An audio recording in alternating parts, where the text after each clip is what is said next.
बता दें।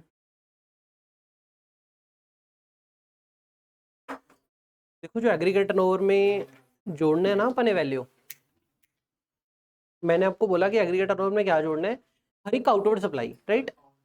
Outward supply जोड़ देंगे, केड़ी वैल्यू ते जोड़ांगे गुरकीरत, सारी आउटवर्ड सप्लाई विच जोड़ देंगे एग्रीगेट टर्नओवर ते, केड़ी वैल्यू ते है ना। कहती जिन्नी वैल्यू ऑफ सप्लाई चैप्टर पढ़ के सैक्शन नंबर 15 ला के वैल्यू ऑफ सप्लाई कंप्यूट करोगे जिहदे उत्ते जीएसटी लाना होंदा है 18% मतलब टैक्सेबल वैल्यू, ये वाली वैल्यू ऑफ सप्लाई सारियां एग्रीगेट टर्नओवर जोड़ दो। अब सेक्शन नंबर 15 बताएगा कि वैल्यू ऑफ सप्लाई की कुछ जोड़ने की कुछ नहीं, उत्थे जाके आपको पता लगेगा हर एक को टैक्स जो कस्टमर तो कलैक्ट कर लिया एक्सेप्ट जीएसटी, एक्सेप्ट जीएसटी हर एक को टैक्स जो कस्टमर तो कलैक्ट कर लिया वैल्यू सप्लाई का पार्ट बनता है। मतलब अगर कस्टमर तो म्यूनिसिपैलिटी टैक्स कलैक्ट कर लिया प्रॉपर्टी टैक्स तो वह भी वैल्यू सप्लाई का पार्ट बनता है। अगर कस्टमर तो कस्टम्स ड्यूटी कलैक्ट कर ली तो वह भी वैल्यू सप्लाई का पार्ट बनता है। उस तो अलावा कस्टमर तो फ्रेट कलैक्ट कर लिया वो भी पार्ट बनता है, पैकिंग चार्जेस कलैक्ट कर लिया वो भी पार्ट बनता है। देखो क्या तो सैक्शन नंबर 15 लाके जिहड़ी चीज़ां वैल्यू सप्लाई च ऐड हो गई ਉਹੀ वैल्यू सप्लाई जाके एग्रीगेट टर्नओवर च ऐड होगी। तो aggregate turnover they which that's why हम बोल देते हैं कि कस्टम ड्यूटी भी आएगी, प्रॉपर्टी टैक्स भी आएगा, फ्रेट भी आएगा, पैकिंग भी आएगा। और सेक्शन नंबर 15 पढ़ के हमें ये पता लगता है कि जो टीसीएस होता है इनकम टैक्स वाला वो नो डाउट कस्टमर से कलेक्ट होता है। गाड़ी बेचने वाला कस्टमर से गाड़ी के पैसे भी लेगा और टीसीएस भी लेगा, ठीक हो गया। लेकिन टीसीएस एक टेम्परेरी लेवी है तो इसको वैल्यू ऑफ सप्लाई में नहीं जोड़ते एज पर सेक्शन 15। कस्टमर से अगर टीसीएस भी कलेक्ट कर लिया तो भी वैल्यू ऑफ सप्लाई का पार्ट नहीं बनता, देयरफॉर टीसीएस एग्रीगेटर में भी नहीं आएगा। तो कट शॉर्ट ये है जो चीजें वैल्यू ऑफ सप्लाई का पार्ट बनेगी वही वैल्यू चक के एग्रीगेट टर्नओवर से जुड़ूगी। शॉर्ट है यार। सेकंड लास्ट डे नहीं हुआ है तेरा, है विकांश? सेकंड लास्ट डे नहीं हुआ अभी तक।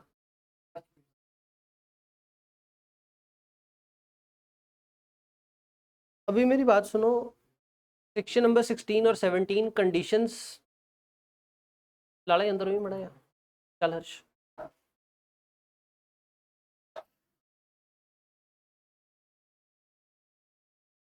तू पीछे चल।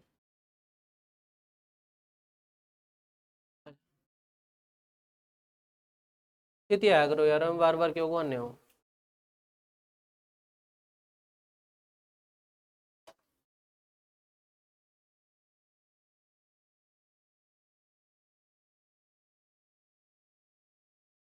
अभी सेक्शन नंबर 16 और 17 वो कंडीशंस हैं, ये कंडीशन सेटिस्फाई करोगे तभी आप आईटीसी अवेल कर सकते हो। अच्छा दो कंसेप्ट होते हैं, एक होता है आईटीसी अवेल और एक होता है आईटीसी यूटिलाइज, दोनों अलग अलग चीजें हैं। What do you mean by ITC avail?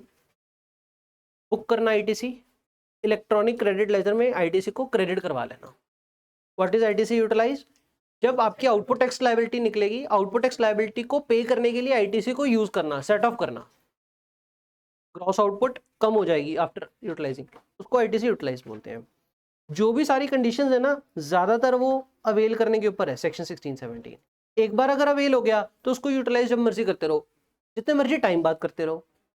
मतलब आगे जाकर के हम सेक्शन 16 सब सेक्शन 4 पढ़ेंगे, वो बोलते हैं कि अगर एक बार आईटीसी आईटीसी कब तक अवेल कर सकते हो, तो वो अवेल करने की कंडीशन है कि 30 नवंबर और annual return which ever is earlier, avail करने की कंडीशन है। एक बार अवेल कर लिया 5 साल बाद यूज कर लेना चलेगा। यूटिलाइज करने के ऊपर ज्यादा कंडीशन नहीं है, अवेल करने के ऊपर है। अवेल करने के लिए पहली कंडीशन क्या है, क्या था, जो भी गुड्स, सिर्फ उन्हीं गुड्स या सर्विसेज का आईटीसी अवेल करना जो आप इंटेंड करते हो बिजनेस में यूज करने के लिए। अब यहाँ पे इंटेंड क्यों वर्ड लिखा हुआ है, क्योंकि यार जब परचेज करके लेके आए हैं तभी थोड़ी यूज हो गया, हो सकता है फ्यूचर में यूज हो। तो अगर फ्यूचर में आपको लग रहा है कि बिजनेस में यूज करोगे तो आप उसका आईटीसी अवेल कर लेना। दूसरा, बिजनेस में यूज तो करेंगे लेकिन for what, for making outward taxable supply taxable under FCM. मतलब आउटपुट अगर बाहर बनेगा, आउटपुट सप्लाई करने पे अगर आउटपुट बनेगा तभी आप आईटीसी अवेल करना, अदरवाइज रहने देना। मतलब मेरा अगर आउटपुट आउटवर्ड सप्लाई आरसीएम में टैक्सेबल है तो मेरे हाथ में आउटपुट बनेगा। अगर मेरी आउटवर्ड सप्लाई आरसीएम में टैक्सेबल है, मेरे हाथ में आउटपुट बनेगा? नहीं बनेगा, तो मुझे आईटीसी भी अवेल नहीं करना। मेरी आउटवर्ड सप्लाई अगर एग्जेम्प्ट है तो क्या आउटपुट बनेगा? नहीं, तो आईटीसी अवेल नहीं करना। अगर मेरी outward supply outward supply books है, एग्जेम्प्ट है, लेकिन जब मैंने बोला ना मतलब होली एग्जेम्प्ट है एग्जाम्पशन लिस्ट के तहत, ठीक हो गया, लेकिन बुक्स के ऊपर लेट्स से जीएसटी रेट है एज्यूम कर लो 5%, अभी वैसे लेटेस्ट में 0 हो गया, एज्यूम कर लो 5%। तो अगर 5% का रेट है लेकिन एग्जाम्पशन लिस्ट के थ्रू होली एग्जाम्प्ट किया हुआ है, ठीक हो गया, ये वाली आइटम अगर मैं इसको एक्सपोर्ट कर दूं, क्या कह रहा हूं मैं, अगर मेरी आउटवर्ड सप्लाई बुक्स है उसके ऊपर जीएसटी रेट तो है 5%, लेकिन एग्जाम्पशन लिस्ट के तहत एग्जाम्प्ट करी हुई है, ये वाली बुक्स को अगर मैं एक्सपोर्ट कर दूं, अब वो एग्जाम सप्लाई रही या जीरो रेटेड सप्लाई बन गई, zero rated supply, zero rated बन गई क्योंकि एक्सपोर्ट हो गया। जीरो रेटेड सप्लाई के लिए आप आईटीसी ले सकते हो। अगर कोई एग्जाम नेचर की गुड को एक्सपोर्ट कर दिया, चाहे वो गुड या चाहे वो सर्विस, एग्जाम नेचर के आइटम को अगर एक्सपोर्ट कर दिया, बेसिकली वो जीरो रेटेड सप्लाई बन गई, तो वो आईटीसी ले लेना, ठीक हो गया। एक बार आईटीसी मिल जाएगा, उसके बाद क्या होगा, जितनी भी आउटपुट बनेगी सारे का रिफंड मिल जाएगा, एंड ऑफ द डे जेब में तो पैसा आ ही जाएगा। एक बार आईटीसी ले लेना, सेटअप कर देना, बाद में आउटपुट का रिफंड ले लेना, वो बात यहाँ पे लिखी हुई है, ठीक है जी। इसके ऊपर स्टडी मैट में ये क्वेश्चन पड़ा है, ध्यान रखना इस बात का। हमने क्या बोला कि अगर आउटवर्ड सप्लाई करोगे आउटपुट टैक्स बनेगा तभी आईटीसी लेना, अदरवाइज ना लेना। लेकिन सर कुछ कुछ चीज़ें ऐसी होती हैं कि जो परचेज करके लेके आए उससे जो आउटपुट सप्लाई करनी है पार्टली आउटपुट टैक्स वाली, पार्टली आउटपुट नहीं बनेगा। मतलब एक मशीन लेके आए, मशीन में से जो आउटपुट निकलेगी कुछ टैक्सेबल है कुछ एग्जेम्प्ट है, तो क्या करना पड़ेगा आपको, प्रपोर्शनेट करना पड़ेगा। किसका प्रपोर्शनेट, जो मशीन लेके आए ना मशीन का आईटीसी प्रपोर्शनेट ही अवेल करना, बाकी का प्रपोर्शनेट अवेल ना करना। बस आपने इतना याद रखना कि प्रपोर्शनेट अवेल कर लेना। बाकी ये प्रपोर्शन करना कैसे होता है, सीए फाइनल में जाकर के रूल 42 रूल 43 पढ़ेंगे प्रपोर्शन कैसे करना है। प्रपोर्शन कब करने की जरूरत पड़ती है, जब लेके आए हैं कॉमन आईटीसी है, यूज होगा for both outward taxable and outward exempt, या फिर for business for partly for non business, जब प्रपोर्शन करने की बात आएगी। फिर ये बैंकिंग वाले के लिए क्या काम है, अब बैंकिंग का इंटरेस्ट इनकम क्या इनका रेवेन्यू होता है, मतलब आउटवर्ड सप्लाई होती है, तो आउटवर्ड सप्लाई इंटरेस्ट इनकम तो एग्जेम्प्ट है, चाहे वो बैंक अर्न करे चाहे कोई और अर्न करे। बैंक की अगर प्रोसेसिंग फी चार्ज कर रहे हैं बैंक वाले तो वो टैक्सेबल है, तो बैंक जी आउटवर्ड सप्लाई है कुछ टैक्सेबल है कुछ एग्जेम्प्ट है। फिर तो जो फर्नीचर लेके आ रहे हैं या पूरा जिन्ना भी एसेट्स लेके आ रहे हैं वो एसेट्स दोनों चीज़ों लिए यूज हो रहे हैं, कुछ एग्जेम्प्ट कुछ टैक्सेबल, तो इन्होंने भी प्रपोर्शन करना पैना सी। पर सिर्फ बैंकिंग के लिए एक सरकार ने फैसला दिता हुआ है भी तुसी ਜਿਹੜਾ एलिजिबल आईटीसी बनता है ਉਹਦਾ फ्लैट 50 ले लो, फ्लैट 50 ਛੱਡ दो, फ्लैट 50 आईटीसी वेल कर लो, फ्लैट 50 छोड़ दो। फ्लैट 50 वाली बात सिर्फ किसके लिए, banking financial institution including NBFC types के लिए। बाकी ये भी ज़्यादा रेलेवेंस ये फाइनल में आता है। नेक्स्ट एक और कंडीशन कहते हैं आईटीसी आप तभी अवेल कर पाओगे अगर आपके पास पोजेशन है of the tax paying document. Possession है मतलब कभी कभी क्वेश्चन ऐसा आता है आपके पास सेलर ने इनवॉइस भेजा तो था, एक बार आपने रिसीव कर लिया बाद में गुम हो गया, अभी तक आपने आईटीसी अवेल किया नहीं था, तो बताओ कर सकते हो कि नहीं, बाद में रिसीव होया सी सप्लायर तो लेकिन गुम हो गया साढ़े तो क्या आईटीसी अवेल कर सकते हैं कि नहीं, तो answer is no, ITC avail नहीं करना, क्योंकि पोजीशन होनी चाहिए, मतलब कॉन्टिन्यूस आपके पास होना चाहिए। अगर गुम हो गया तो फिर आप आईटीसी अवेल नहीं कर पाओगे चाहे एक बार रिसीव क्यों ना किया हो। तो वर्ड पोजीशन है, ठीक है। Possession of tax paying document मतलब वो डॉक्यूमेंट जिससे प्रूव हो पाए कि रेसिपिएंट ने टैक्स पे किया है। कहाँ से प्रूव हो सकता है, या तो एक टैक्स इनवॉइस से। अच्छा अब टैक्स इनवॉइस एक वैलिड टैक्स इनवॉइस होना चाहिए, मतलब ई इनवॉइस भी एक टैक्स इनवॉइस है, ठीक है जी। और ई इनवॉइस के टॉपिक में जाकर के हम पढ़ेंगे कि ई इनवॉइस के ऊपर एक क्यूआर कोड लगा होता है, तो कहते हैं अगर तो ई इनवॉइस के ऊपर क्यूआर कोड लगा हुआ है तो वो वैलिड ई इनवॉइस है, तो उसके बेसिस पे आईटीसी अवेल हो सकता है। लेकिन अगर उसके ऊपर क्यूआर कोड मिसिंग है तो फिर वो वैलिड टैक्स इनवॉइस नहीं रहा, तो ऐसे क्यूआर मिसिंग वाले पे आईटीसी अवेल नहीं कर सकता रेसिपिएंट। या तो अच्छा इनवॉइस जैसे डेबिट नोट होता है, तो या तो वैलिड टैक्स इनवॉइस हो या रेसिपिएंट के पास डेबिट नोट हो, या फिर अगर आरसीएम का केस है तो कभी कभी क्या होता है रेसिपिएंट खुद के ऊपर इनवॉइसिंग इशू करता है, तो invoice issue bye the recipient, या फिर एक बिल ऑफ एंट्री, मतलब अगर हमने इंपोर्ट ऑफ गुड्स किए हैं या इंपोर्ट ऑफ सर्विसेज किए हैं, इंपोर्ट ऑफ सर्विस नहीं import of goods only, bill of entry import of goods के ऊपर होता है। इंपोर्ट ऑफ गुड्स अगर किए हैं तो bill of entry customs act के तहत एक डॉक्यूमेंट फाइल किया जाता है सरकार के पास, इस डॉक्यूमेंट के थ्रू निकलती है कैलकुलेट होती है कस्टम ड्यूटी और GST payable on the import. तो अगर ਇੰਪੋਰਟ ਕੀਤੇ ਹੋਏ ਗੁड्स ਦੇ ਉੱਤੇ ਆਈਟੀਸੀ ਅਗਰ ਲੈਣਾ ਹੈ ਤਾਂ bill of entry the document ਤੁਹਾਡੇ ਕੋਲ ਹੋਣਾ ਚਾਹੀਦਾ ਹੈ। नेक्स्ट आईटीसी अवेलेबल, मतलब आईटीसी अवेल करने के लिए एक और कंडीशन क्या है कि जीएसटीआर 2B में आईटीसी रिफ्लेक्ट होना चाहिए। अब ये क्या सीन होता है, कहते जब आउटवर्ड सप्लाई करेगा सप्लायर तो सप्लायर ने अपनी जीएसटीआर 1 फाइल करनी है। जब सारे सप्लायर्स अपनी जीएसटीआर 1 फाइल करेंगे तो कल्ले कल्ले रेसिपिएंट के लिए सरकार एक 2A 2B जनरेट करके देगी। तो रेसिपिएंट की अगर 2B में बोल रहा है कि हाँ भाई इसने परचेज करी है तब तो उसका आईटीसी ले सकते हो, अदरवाइज नहीं लेना। क्या बात, अच्छा ये सारी कंडीशन सेटिस्फाई होनी चाहिए है, एक भी अगर डिससेटिस्फाइड तो आईटीसी नहीं अवेल करना। कंडीशन क्या है कि रेसिपिएंट की 2B में आईटीसी बोलना चाहिए, ठीक हो गया। अब ये क्या बात लिखी हुई है, कहते हैं जनरली तो हाँ जी 2B में बोलना चाहिए, लेकिन थर्ड और fourth cases, third and fourth case invoice वाला अगर रेसिपिएंट ने इशू किया है और अगर बिल ऑफ एंट्री कस्टम्स वाला केस है, तो इन दो केसेस में क्या सीन है, 2B में नहीं बोलेगा, क्योंकि इन केसेस में क्या हो गया, अगर रेसिपिएंट ने इशू किया है तो जीएसटीआर 1 तो सप्लायर ने भरनी होती है, तो जीएसटीआर 1 तो भरी नहीं गई उसकी, तो 2B में नहीं बोलेगा। और बिल ऑफ एंट्री फिर से इंपोर्ट का केस है, तो जेड़ा बंदा बाहर बैठा है उसने थोड़ी जीएसटीआर 1 भरी होगी, तो ये भी नहीं 2B में बोलेगा। तो ये दो एक्सेप्शन आ गए, 2B में नहीं बोल रहा तो भी आईटीसी ले सकते हो। नेक्स्ट,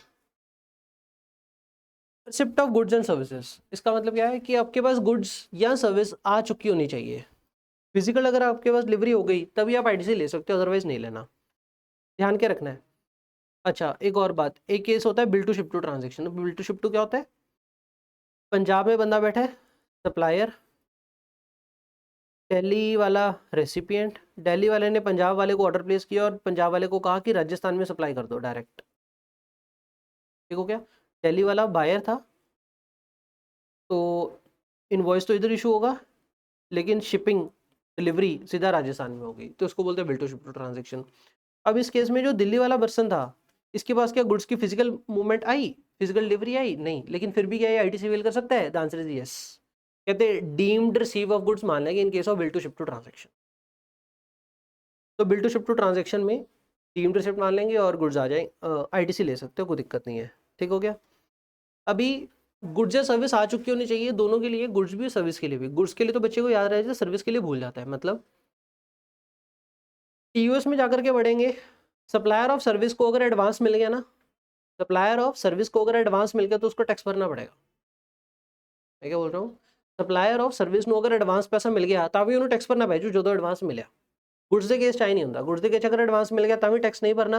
ਗੁड्स ਦੇ ਕੇਸ ਜਿਹੜਾ टीओएस ਫਾਲ ਹੁੰਦਾ ਟਾਈਮ ਆਫ ਸਪਲਾਈ, मतलब टैक्स कदों भरना है, वो कदों फॉल ਹੁੰਦਾ है, date of issue of invoice या last date of issue of invoice.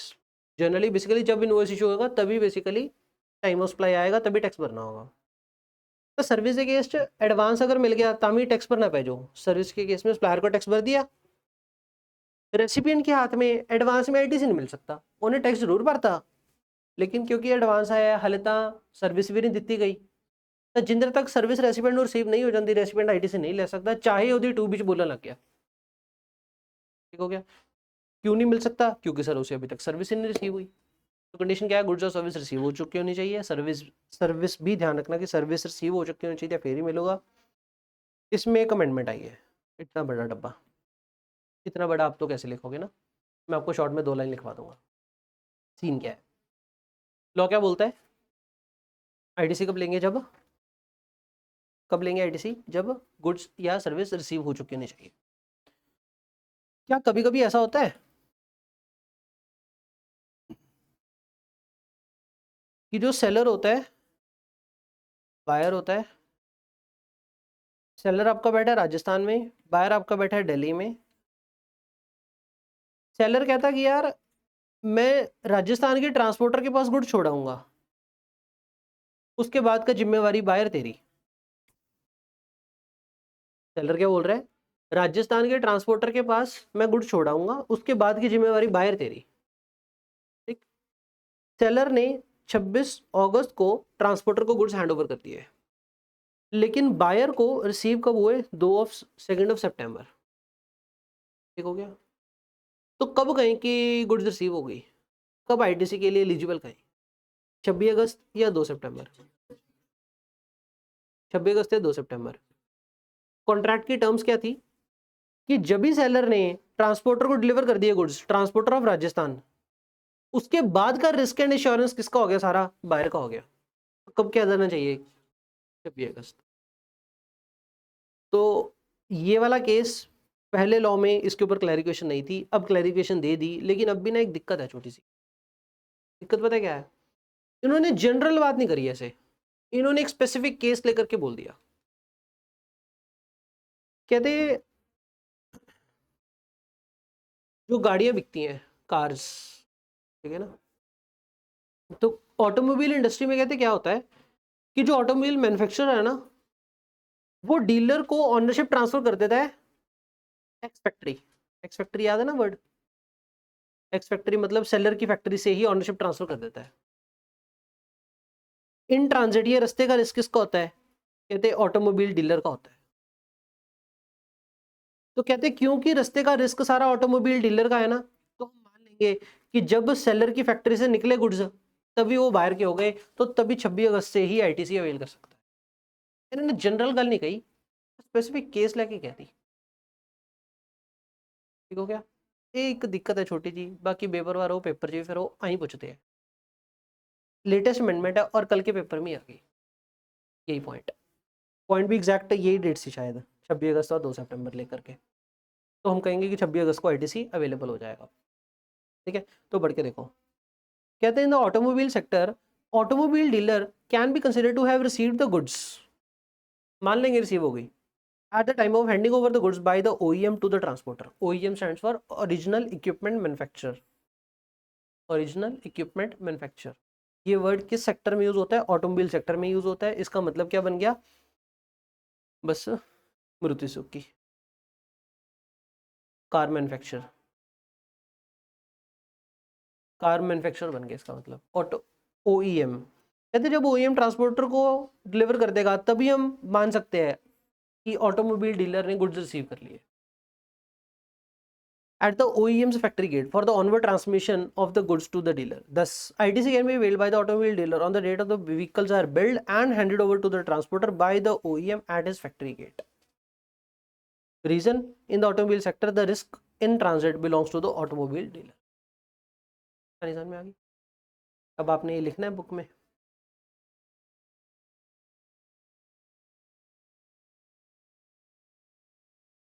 लिखो फिर ऐसे।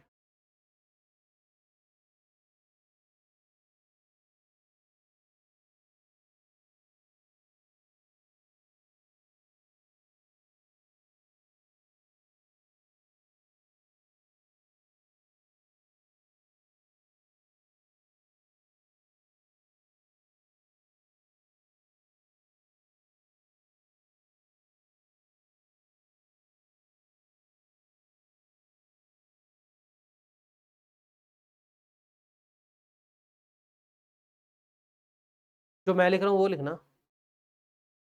दिख रहा है कि जूम इन करूँ?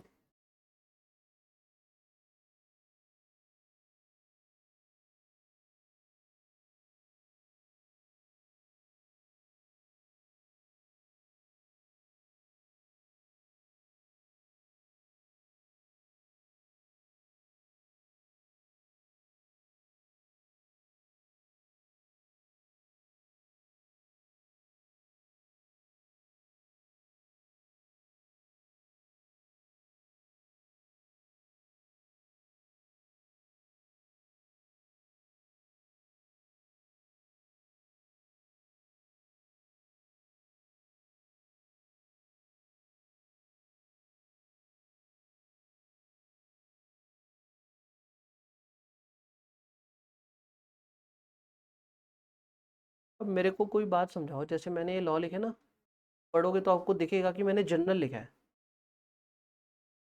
लॉ जब बनाते हैं तो ऐसा क्यों लिखते हैं?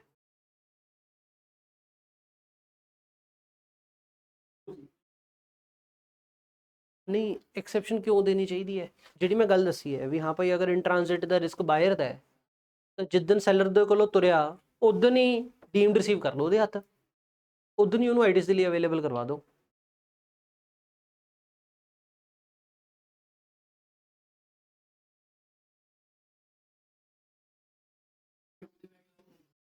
ਨਹੀਂ ਸੋਚਣ ਦੀ ਗੱਲ ਹੈ, ਅਗਰ ਉਹ ਐ ਨਹੀਂ ਕਰਦੇ ਤਾਂ ਮੇ ਵੀ ਕੁਝ ਤਾਂ ਰੀਜ਼ਨ ਹੋਊਗਾ।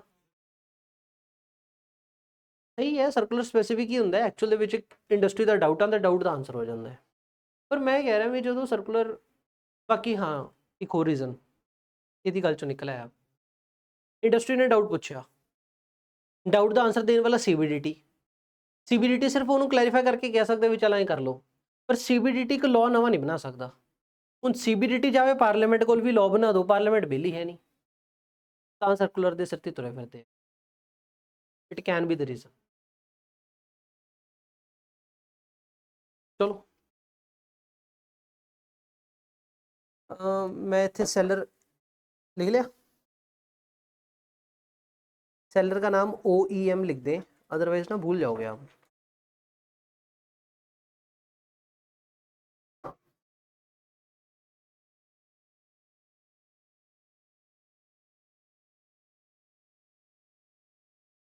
OEM original equipment manufacturer.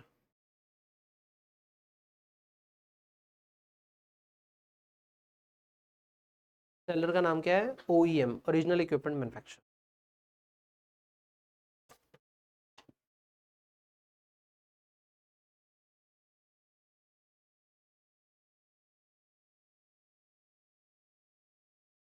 बाकी मैं आपको अमेंडमेंट शीट ही ग्रुप में भेज देता हूँ,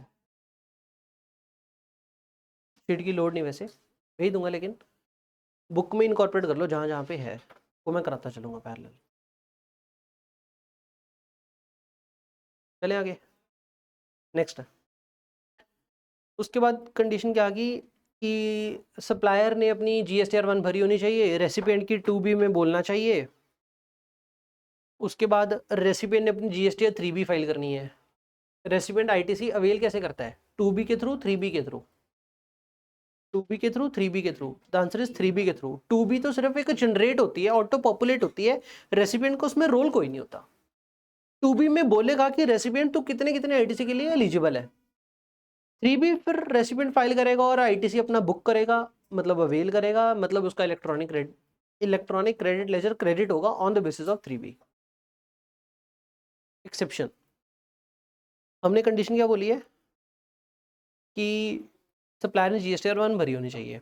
दूसरा, सप्लायर ने अपनी 3B दोनों ने भरनी है, रेसिपिएंट ने भी और सप्लायर ने भी। एक कंडीशन क्या है, सप्लायर ने अपनी 3B भरी होनी चाहिए और सरकार को टैक्स दिया होना चाहिए। सप्लायर ने अगर 3B पर रखी है तो टैक्स दे रखे सरकार को, फिर ही रेसिपिएंट ITC ले सकता है। लेकिन इस चीज की कंडीशन है, exception to the third point, ये वाला एक्सेप्शन क्या है कि यार सप्लायर ने जो तो अपनी 3B भरनी है, उधर रेसिपिएंट ने अपनी 3B भरनी है ITC अवेल करने लिए, दोनों की डेट फॉल कर रही है सेम डेट को, तो डाउट क्या आ जाता है, पता ही नहीं लगता रेसिपिएंट को कि सप्लायर ने टैक्स भरया भी है कि नहीं। तो कहते हैं डाउट है ना प्रैक्टिकल। रेसिपिएंट ने जिस दिन ITC अवेल करना है 3B ਦੇ ਵਿੱਚ ਉਸ ਦਿਨ ਹੀ ਸਪਲਾਇਰ ਨੇ ਆਪਣੀ 3B फाइल करनी है टैक्स भरने ਦੇ ਲਈ, ਤਾਂ रेसिपिएंट ਨੂੰ पता ही नहीं सप्लायर ने भरी है कि नहीं। तो रेसिपिएंट को कहते हैं रेसिपिएंट तो एक बार ITC अवेल कर ले on provisional basis.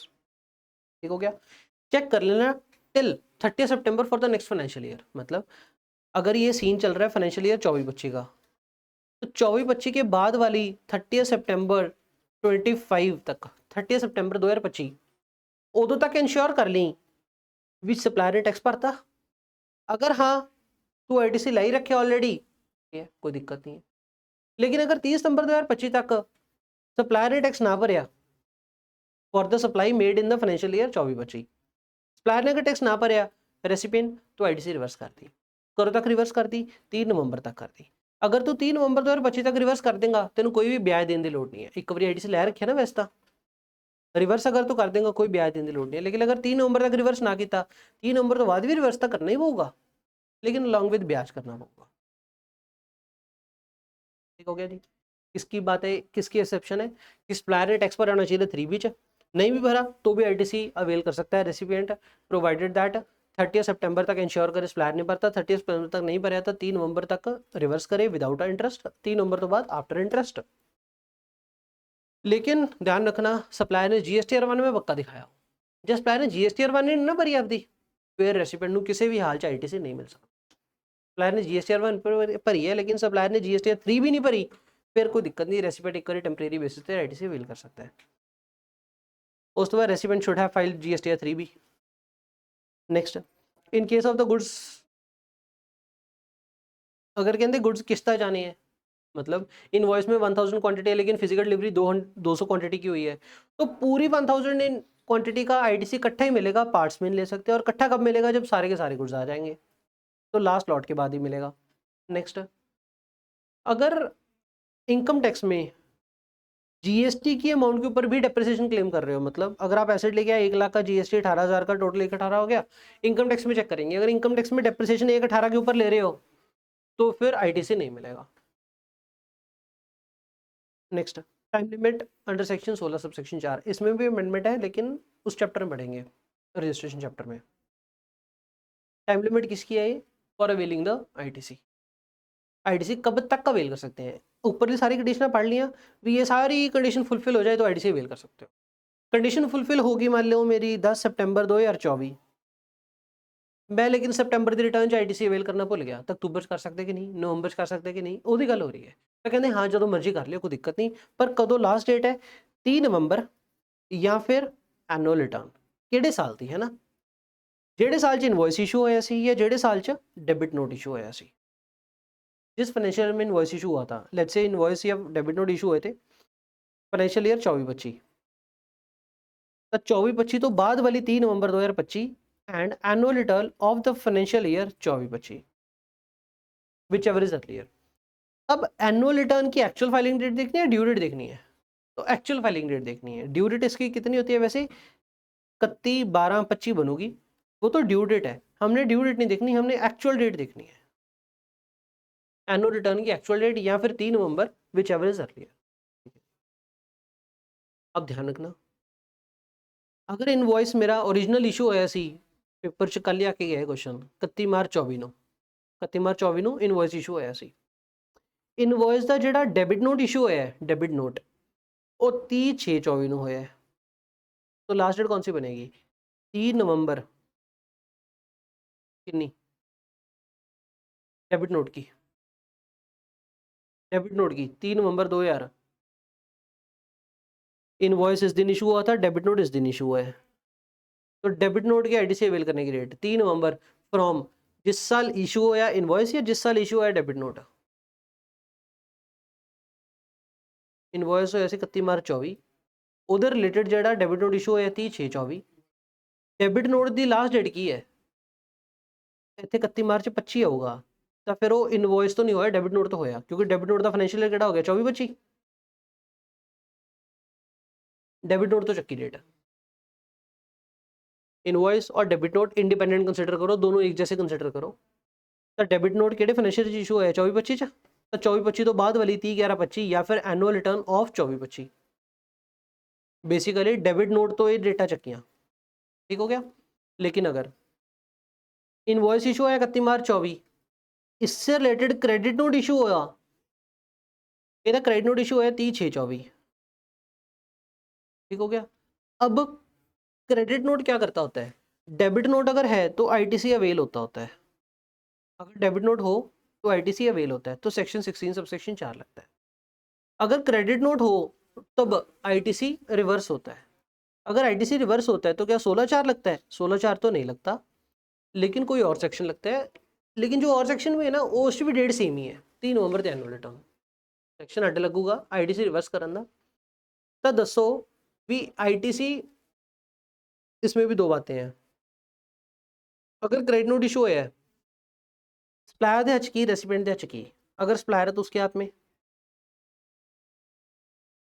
Output cut होगी और रेसिपिएंट के हाथ में, अब रेसिपिएंट के हाथ में आईटीसी रिवर्स है, उसके ऊपर कोई कंडीशन लगाएं कि कदों तक आईटीसी रिवर्स करना है?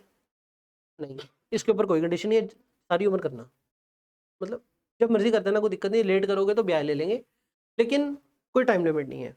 जो टाइम लिमिट है ना, वो सप्लायर के हाथ में है आउटपुट कम करने के लिए, कि सप्लायर करो तक आउटपुट घटा सकता है, ठीक हो गया। फिर तो दो गल्लां ही है, 3 नवंबर या एनुअल रिटर्न, 3 नवंबर या एनुअल रिटर्न कदों तो, ਜਦੋਂ ਤੋਂ ਇਨਵॉइस ਇਸ਼ੂ ਕੀਤਾ ਜਾਂ ਜਦੋਂ ਤੋਂ ਕ੍ਰੈਡਿਟ ਨੋਟ ਇਸ਼ੂ ਕੀਤਾ। ਇਸ ਕੇਸ 'ਚ ਇਨਵॉइस एक्चुअल ਦੇ ਵਿੱਚ ਲॉ ਕਿਵੇਂ ਹੈ, ਲॉ ਕਿਵੇਂ, ਧਿਆਨ ਨਾਲ ਸੁਣਿਓ। ਸਪਲਾयर अगर तूने अपनी आउटपुट टैक्स लायबिलिटी कम करनी है तो कब तक कर सकता है? तो कहते ਜਿਹੜੇ ਸਾਲ ਇਨਵॉइस ਇਸ਼ੂ ਕੀਤਾ ਉਦੋਂ ਬਾਅਦ ਲਈ 3 ਨਵੰਬਰ ਕੀ ਐਨੂਅਲ ਰਿਟਰਨ।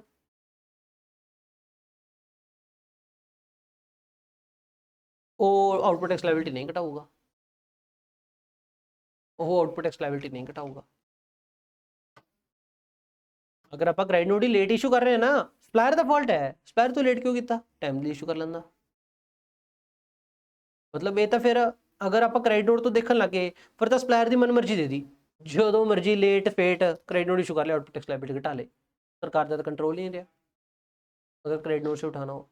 तो यहाँ पे फ्रॉम द इनवॉइस, इनवॉइस कब इशू है 31 मार्च 24 फाइनेंशियल ईयर 23-24, तो 3 नवंबर 2024, और annual return of financial year 23-24। समझेगा नहीं? कटशॉट बात क्या होगी, या तो डेबिट नोट का केस है या क्रेडिट नोट का केस है। डेबिट नोट का केस है तो सप्लायर के हाथ में क्या बनेगी, अगर डेबिट नोट इशू हो रहा है तो सप्लायर के हाथ में, सप्लायर के हाथ में डेबिट नोट है, डेबिट नोट इनवॉइस जैसा होता है, आउटपुट टैक्स लायबिलिटी बढ़ूगी, कोई टाइम लिमिट, डेफिनेटली नॉट। जब बच्चे डेबिट नोट इशू करो, आउटपुट टैक्स लायबिलिटी बढ़ाओ, ऐश करो। रेसिपिएंट के हाथ में आईटीसी अवेल होगा, क्योंकि आईटीसी अवेल होना है, कंडीशन लाती 16 सबसेक्शन 4 3 नवंबर और एनुअल रिटर्न ऑफ, मतलब नेक्स्ट फाइनेंशियल ईयर कदों था या केड़ी ईयर तो चकना है, जो तो इनवॉइस इशू है, जो डेबिट नोट इशू होया, डेबिट नोट तो चकना है। क्रेडिट नोट की गल करिए, एक सप्लायर के हाथ, एक रेसिपिएंट के हाथ। सप्लायर के हाथ की होगा क्रेडिट नोट के केस च, आउटपुट टैक्स लायबिलिटी घटूगी, आउटपुट टैक्स लायबिलिटी घटानी है, टाइम लिमिट लाइए, आउटपुट टैक्स लायबिलिटी घटानी है, फायदा होगा ना, आउटपुट टैक्स लायबिलिटी घटूगी, ला दो। ये डेट आ गई 3 नवंबर या फिर एनुअल रिटर्न, 3 नवंबर या फिर एनुअल रिटर्न कदों तो, इनवॉइस तो क्रेडिट नोट तो, इनवॉइस तो। रेसिपिएंट के हाथ की होगा आईटीसी रिवर्स, कोई टाइम लिमिट है,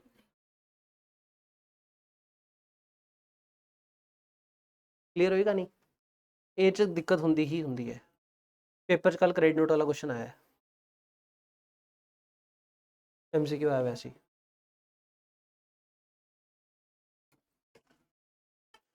बनानी है, मैंने कहना बना लो समरी, आप पेज खाली पे, पेज नंबर है 75 खाली पे थले, पर समझ आ रहे है, मैं तो लिखता शॉर्ट च।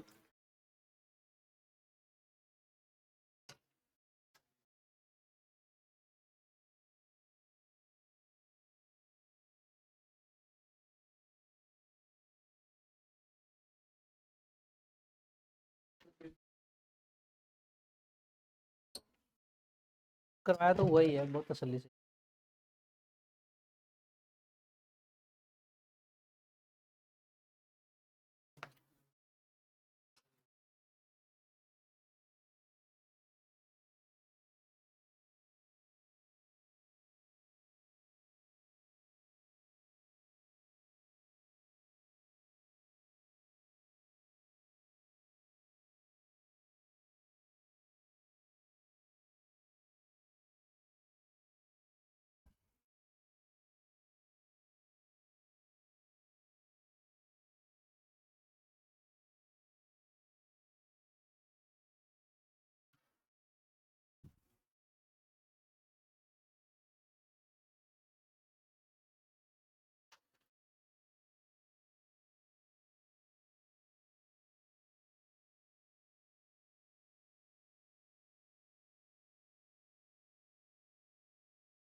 बस क्यों रही तो बात,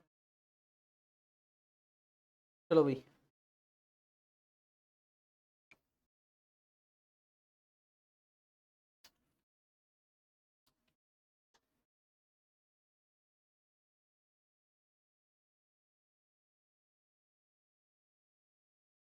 होगी टाइम लिमिट।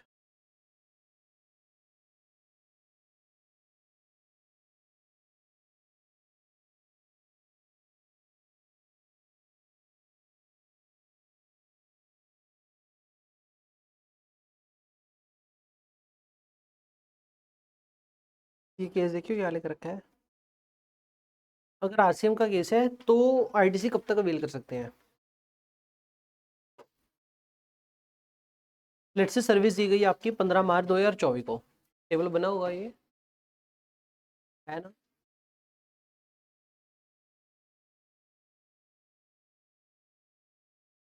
सर्विस दी गई आपकी 15 मार्च 2024।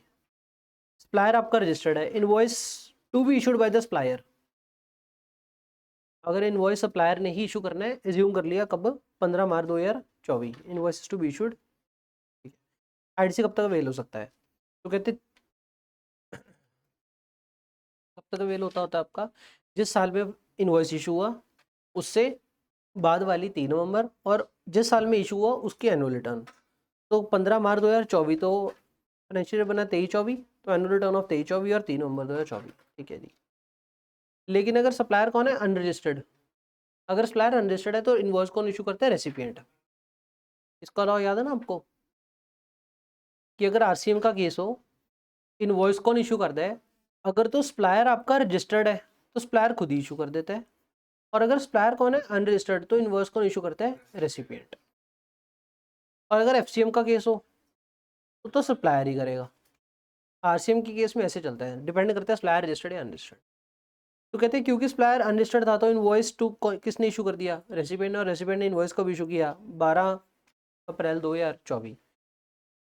तो जो 16/4 की टाइम लिमिट देखनी है वो क्या देखनी है हमने, जिस साल में इनवॉइस इशू हुआ।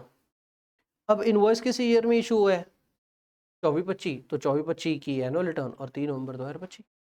सिंपल सी बात, कुछ भी नहीं है मतलब। यहाँ से हमें सीन क्या पता लगा कि ਆਪਾਂ ਇਹ देखना भी इनवॉइस ਜਿਹੜੇ ਸਾਲ ਚ ਇਸ਼ੂ ਹੋਇਆ ਉਦੋਂ ਬਾਅਦ ਵਾਲੀ 3 ਨਵੰਬਰ ਤੇ ਐਨੂਅਲ ਰਿਟਰਨ ਚੱਕਣੀ ਹੈ। ਉਹ ਜਿਹੜੇ ਸਾਲ ਚ ਇਨਵॉइस ਇਸ਼ੂ ਹੋਇਆ ਉਹ ਡਿਪੈਂਡ ਕਰਦਾ ਉਹ ਸਪਲਾਇਰ ਦੇ ਓਬਲੀਗੇਸ਼ਨ ਦੇ ਹਿਸਾਬ ਨਾਲ ਹੈ। ਸਪਲਾਇਰ ਤਾਂ ਦੇਖ ਲਓ, ਰੈਸੀਪੀਐਂਟ ਨੇ ਅਗਰ ਓਬਲੀਗੇਸ਼ਨ ਇਸ਼ੂ ਕਰਨਾ ਹੈ ਤਾਂ ਰੈਸੀਪੀਐਂਟ ਨੇ ਜਦੋਂ ਇਸ਼ੂ ਕੀਤਾ ਉਹ ਦੇਖ ਲਓ। ਇੱਕ ਹੋਰ ਗੱਲ ਸੀ ਇੱਥੇ ਰੀਅਵੇਲਮੈਂਟ ਵਾਲੀ। ਇੱਕ ਵਾਰੀ ਮੈਂ ਆਈਟੀਸੀ ਅਵੇਲ ਕਰ ਲਿਆ, ਲੇਕਿਨ ਡਿਊ ਟੂ ਅ ਰੀਜ਼ਨ, ਜਿਵੇਂ ਕਿ ਅਗਲੇ ਪੇਜ ਤੇ ਲਿਖਿਆ ਹੋਇਆ ਆਪਾਂ ਨੂੰ ਆ ਸੀ, ਆਈਟੀਸੀ ਅਵੇਲ ਕਰ ਲਓ। ਅਗਰ ਤੁਸੀਂ ਸਪਲਾਇਰ ਨੂੰ ਪੇ ਨਹੀਂ ਵੀ ਕੀਤਾ ਤਾਂ ਵੀ ਆਪਾਂ ਆਈਟੀਸੀ ਅਵੇਲ ਕਰ ਸਕਦੇ ਹਾਂ। ਆਈਟੀਸੀ ਅਵੇਲ ਕਰ ਲਿਆ, लेकिन अगर मैं सप्लायर ਨੂੰ 180 ਦਿਨਾਂ ਦੇ ਵਿੱਚ पे ना करा तो मैंने आईटीसी रिवर्स करना पैंदा है, मोड़ना पैंदा है। मोड़ दिया, अगर एक बार मोड़ दिया तो क्या बाद में आईटीसी रीअवेल नहीं कर सकते, कर सकते हैं। रीअवेल करने के ऊपर 16/4 की टाइम लिमिट नहीं लगेगी। कहते एक बार अगर अवेल कर लिया सी, उसके बाद सप्लायर को पे नहीं किया था तो रिवर्स करो। अब सप्लायर को हाफ पे कर दिया था, हाफ पे नहीं किया तो क्या करेंगे, तो प्रोपोर्शनल रिवर्स कर दो। प्रोपोर्शनल रिवर्स कैसे निकालना है, जैसे कि हमने सप्लायर को पे कितना करना था, 4 लाख प्लस 18% का जीएसटी, कितना हो गया 472। हमने उसको कितना पे कर दिया, 2 लाख पे कर दिया। तो बताओ आईटीसी अवेल कितना कर रखा होगा ऑलरेडी, अवेल ऑलरेडी कितना कर रखा होगा, पूरा 72। रिवर्स कितना करना पड़ेगा, जब आप कहोगे 36,000 तो गलत हो गए, क्योंकि हम ऐसा कहेंगे कि कितना पे करना बाकी है। हाँ, हम ये कहेंगे कि 472 टोटल पे करना, 2 पे कितना है, तो 272 पे करना पे है। तब 72,000 किन्ने मगर है, 472 मगर, 272 मगर कितना आ गया, इतना आईटी से रिवर्स करो।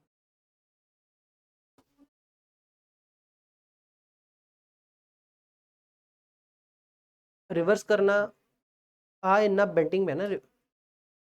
अगर इंटू 2 लाख करूंगा तो ये बनेगा कितना हक बंद है मेरा, और रखी रखूंगा। ये मैं सीधे करता कितना रिवर्स करना है, छोटा है। मैंने कितना पे नहीं किया, 272, जिन्ना पे नहीं किया ओदे जोका आईटीसी रिवर्स कर दो। अगर इंटू 2 लाख करते तो वो निकलता कितना आईटीसी रख सकता है, फिर मैं 72,000 माइनस आवली अमाउंट जी निकलती इक्वल टू रिवर्स, इंटू 272 किया और सीधा रिवर्स आ गया। ठीक हो गया। अभी ये इसको बोलते हैं एक बार रिवर्स कर दिया तो फिर से अवेल करने की बात आएगी। जब रीअवेल करोगे तो उसके ऊपर 16/4 की टाइम लिमिट नहीं लगेगी आपकी।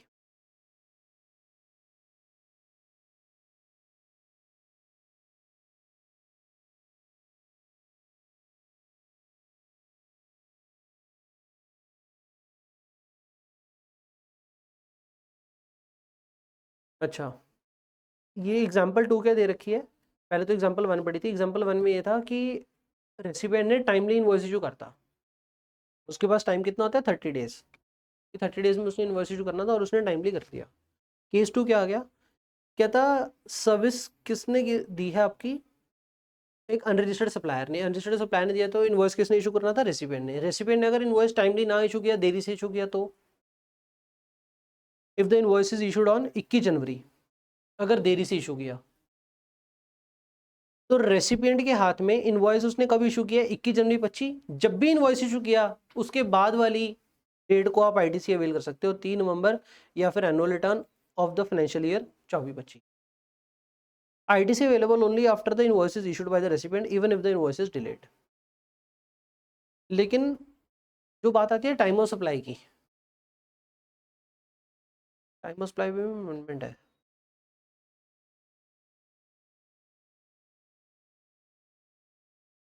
इसमें अमेंडमेंट आ गई, एक मिनट रुको।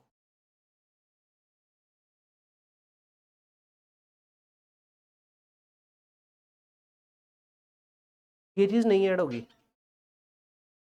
ये वाला केस नया ऐड हो गया।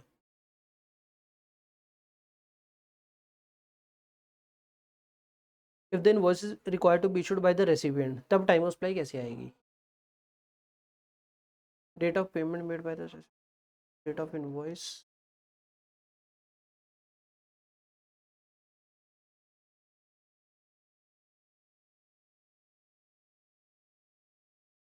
ये चेंज करियो, ये वाला चेंज करियो, date of payment,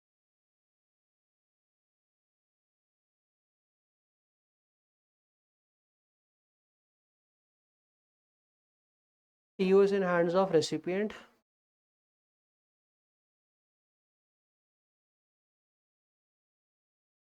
when invoice is to be issued by recipient।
Question जितने फैक्ट्स है ना, आप वाला केस ही कट दो, case two date of payment है नहीं, या फिर फैक्ट्स ऐड करो।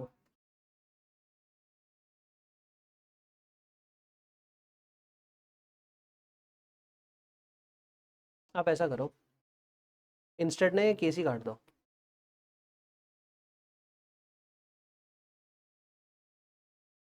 बस आप इस क्रक से ये याद कर लो, ये पूरे टेबल से, कि अगर आरसीएम का केस भी है ना, अगर आरसीएम का केस है कट दो, क्योंकि इस फैक्ट से नहीं, फिर डेट ऑफ पेमेंट ऐड करनी होगी, लॉ ही चेंज हो गया ना, लॉ ही चेंज हो गया, केस थी काटा मार दो सारा। कंक्लूजन इन्हें है कि अगर 16/4 की गल आ रही है, 16/4 की कहना सी जिस फाइनेंशियल ईयर च इनवॉइस इशू होगा उस तो बाद ही 3 नवंबर तक मैं आईटीसी अवेल कर सकता है। अगर इनवॉइस इशू करना है रेसिपिएंट ने, तो रेसिपिएंट जेडे साल च इनवॉइस इशू करोगा उत्थों देखो, रेसिपिएंट इनवॉइस टाइमली इशू करे डिलेड इशू करे डजंट मैटर, जो भी इशू करता उस फाइनेंशियल ईयर तो अगले साल की 3 नवंबर या उस दी एनुअल रिटर्न तक आईटीसी अवेल कर सकता है। कट शॉर्ट ये गल है, टाइमली इशू करता था ठीक है, लेट इशू किया था ठीक है, ये केस इग्नोर मार दो। ये केस वैसे भी ना टीओएस के आ गया था, बाकी ये भी आईटीसी वेल, ये भी आईटीसी वेल, ये भी आईटीसी वेल की बात हो रही है, 3 केसेस आईटीसी वेल के। चौथा केस काट दो, अब चले आगे, ये हो गया आपका जी अमेंडमेंट है वो आपका TOST कराएंगे कवर।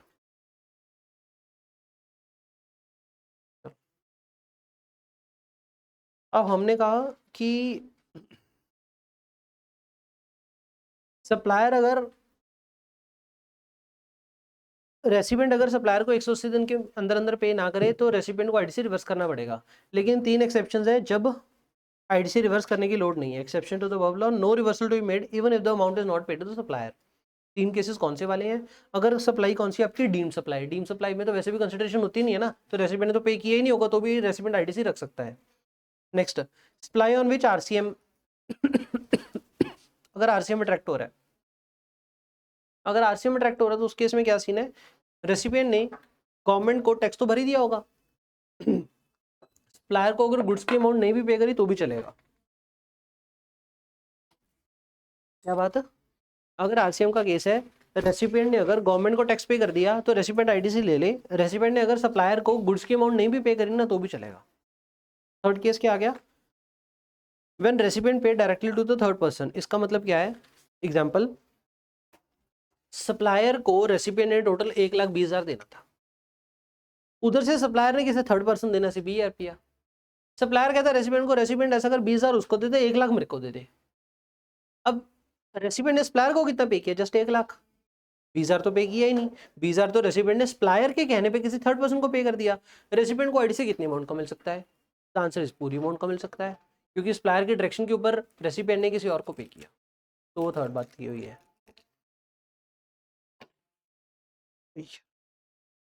नेक्स्ट आ गया फिर से डेबिट नोट और क्रेडिट नोट की कहानी। पहले समझ में आ गई तो ठीक है, आगे आ जाओ। उसके बाद आ गया आपका ब्लॉक क्रेडिट।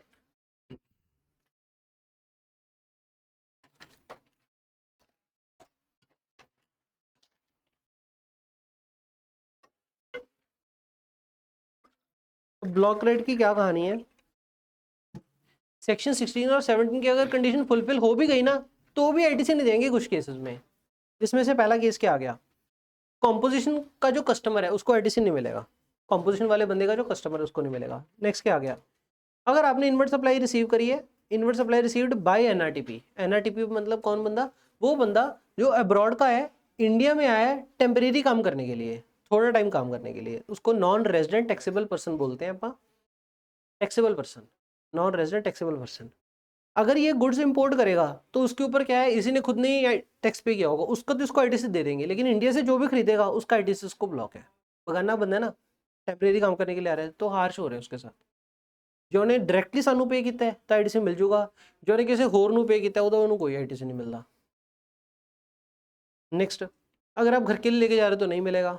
नेक्स्ट, सीएसआर के लिए अगर कोई भी यूज़ कर रहे हो चीज़ें तो नहीं मिलेगा, वैसे भी डोनेट हो रही है। वैसे भी आगे जाकर के हम पढ़ेंगे कि अगर गुड्स चोरी होगी, डिस्ट्रॉय होगी, राइट ऑफ कर दी, डिस्पोज ऑफ कर दी, या फिर फ्री में किसी को गिफ्ट कर दी तो उसका आईटीसी नहीं मिलता ना, दैट्स वाई सीएसआर का भी नहीं देते। नेक्स्ट, अगर ये गुड्स चोरी वगैरह होगी ना तो इसका आईटीसी नहीं मिलना चाहिए, ब्लॉक है। लेकिन अगर आपने आईटीसी ऑलरेडी ले रखा है ना तो डीम सप्लाई कर देंगे। ऑलरेडी ले रखा है डीम सप्लाई, नहीं लिया हो तो ब्लॉक्ड है। उसके बाद बाय वन गेट वन वाला केस, इस केस में क्या होता है, आईटीसी मिल जाएगा। जेडी आइटम फ्री चका रहे हो आए नहीं कहना, फ्री चका रहे हो आए कहना भी 2 और मोर आइटम्स एक कॉम्पोजिट प्राइस के लिए चका रहे हैं तो आईटीसी मिल जाएगा। एक्सपायर्ड मेडिसिन आगे देखेंगे। नेक्स्ट ये क्या आ गया? कुछ चीज़ें जिसका आईटीसी नहीं मिलेगा, जैसे कि ट्रैवल बेनिफिट एम्प्लॉयज़ को दिया फॉर वेकेशन, वेकेशन के लिए, छुट्टी के लिए, छुट्टी के लिए अगर ट्रैवल बेनिफिट दिए हैं। कभी कभी ना ये लिख सकता है वर्ड वोकेशन के लिए, अगर वोकेशन के लिए तो उसका मतलब क्या हो गया, वो तो जॉब हो गया, वो उसके लिए अवेलेबल। वोकेशन के लिए अगर ट्रैवल टिकट्स है तो उसके लिए आईटीसी अवेलेबल, लेकिन वेकेशन छुट्टी के लिए है फिर आईटीसी ब्लॉक है। मेंबरशिप ऑफ क्लब के ऊपर कल क्वेश्चन आया पेपर में, membership of club health fitness centre employees को नहीं मिलेगा आईटीसी। फूड एंड बेवरेजेस के लिए क्वेश्चन आया है, आउटडोर केटरिंग के लिए क्वेश्चन आया है। एक क्वेश्चन आया कि कंपनी ने क्या किया, इवेंट ऑर्गेनाइज करवाया, इवेंट ऑर्गेनाइज करवाने के लिए 2.5 लाख पे किया, 2.5 लाख में से 2 लाख, 2.5 लाख में से 40,000 का फूड था, तो फूड के ऊपर कहते हैं रेट 28% था, इसके ऊपर 18% था, टोटल 2.5 लाख पे किया, तो 40,000 का आईटीसी फूड का नहीं मिलेगा। 2,10,000 का, 2.5 लाख का पार्ट था ये, तो माइनस हो गया, 2,10 रह गया, 210 का ITC इवेंट सर्विसेज मिलेगा नहीं मिलेगा?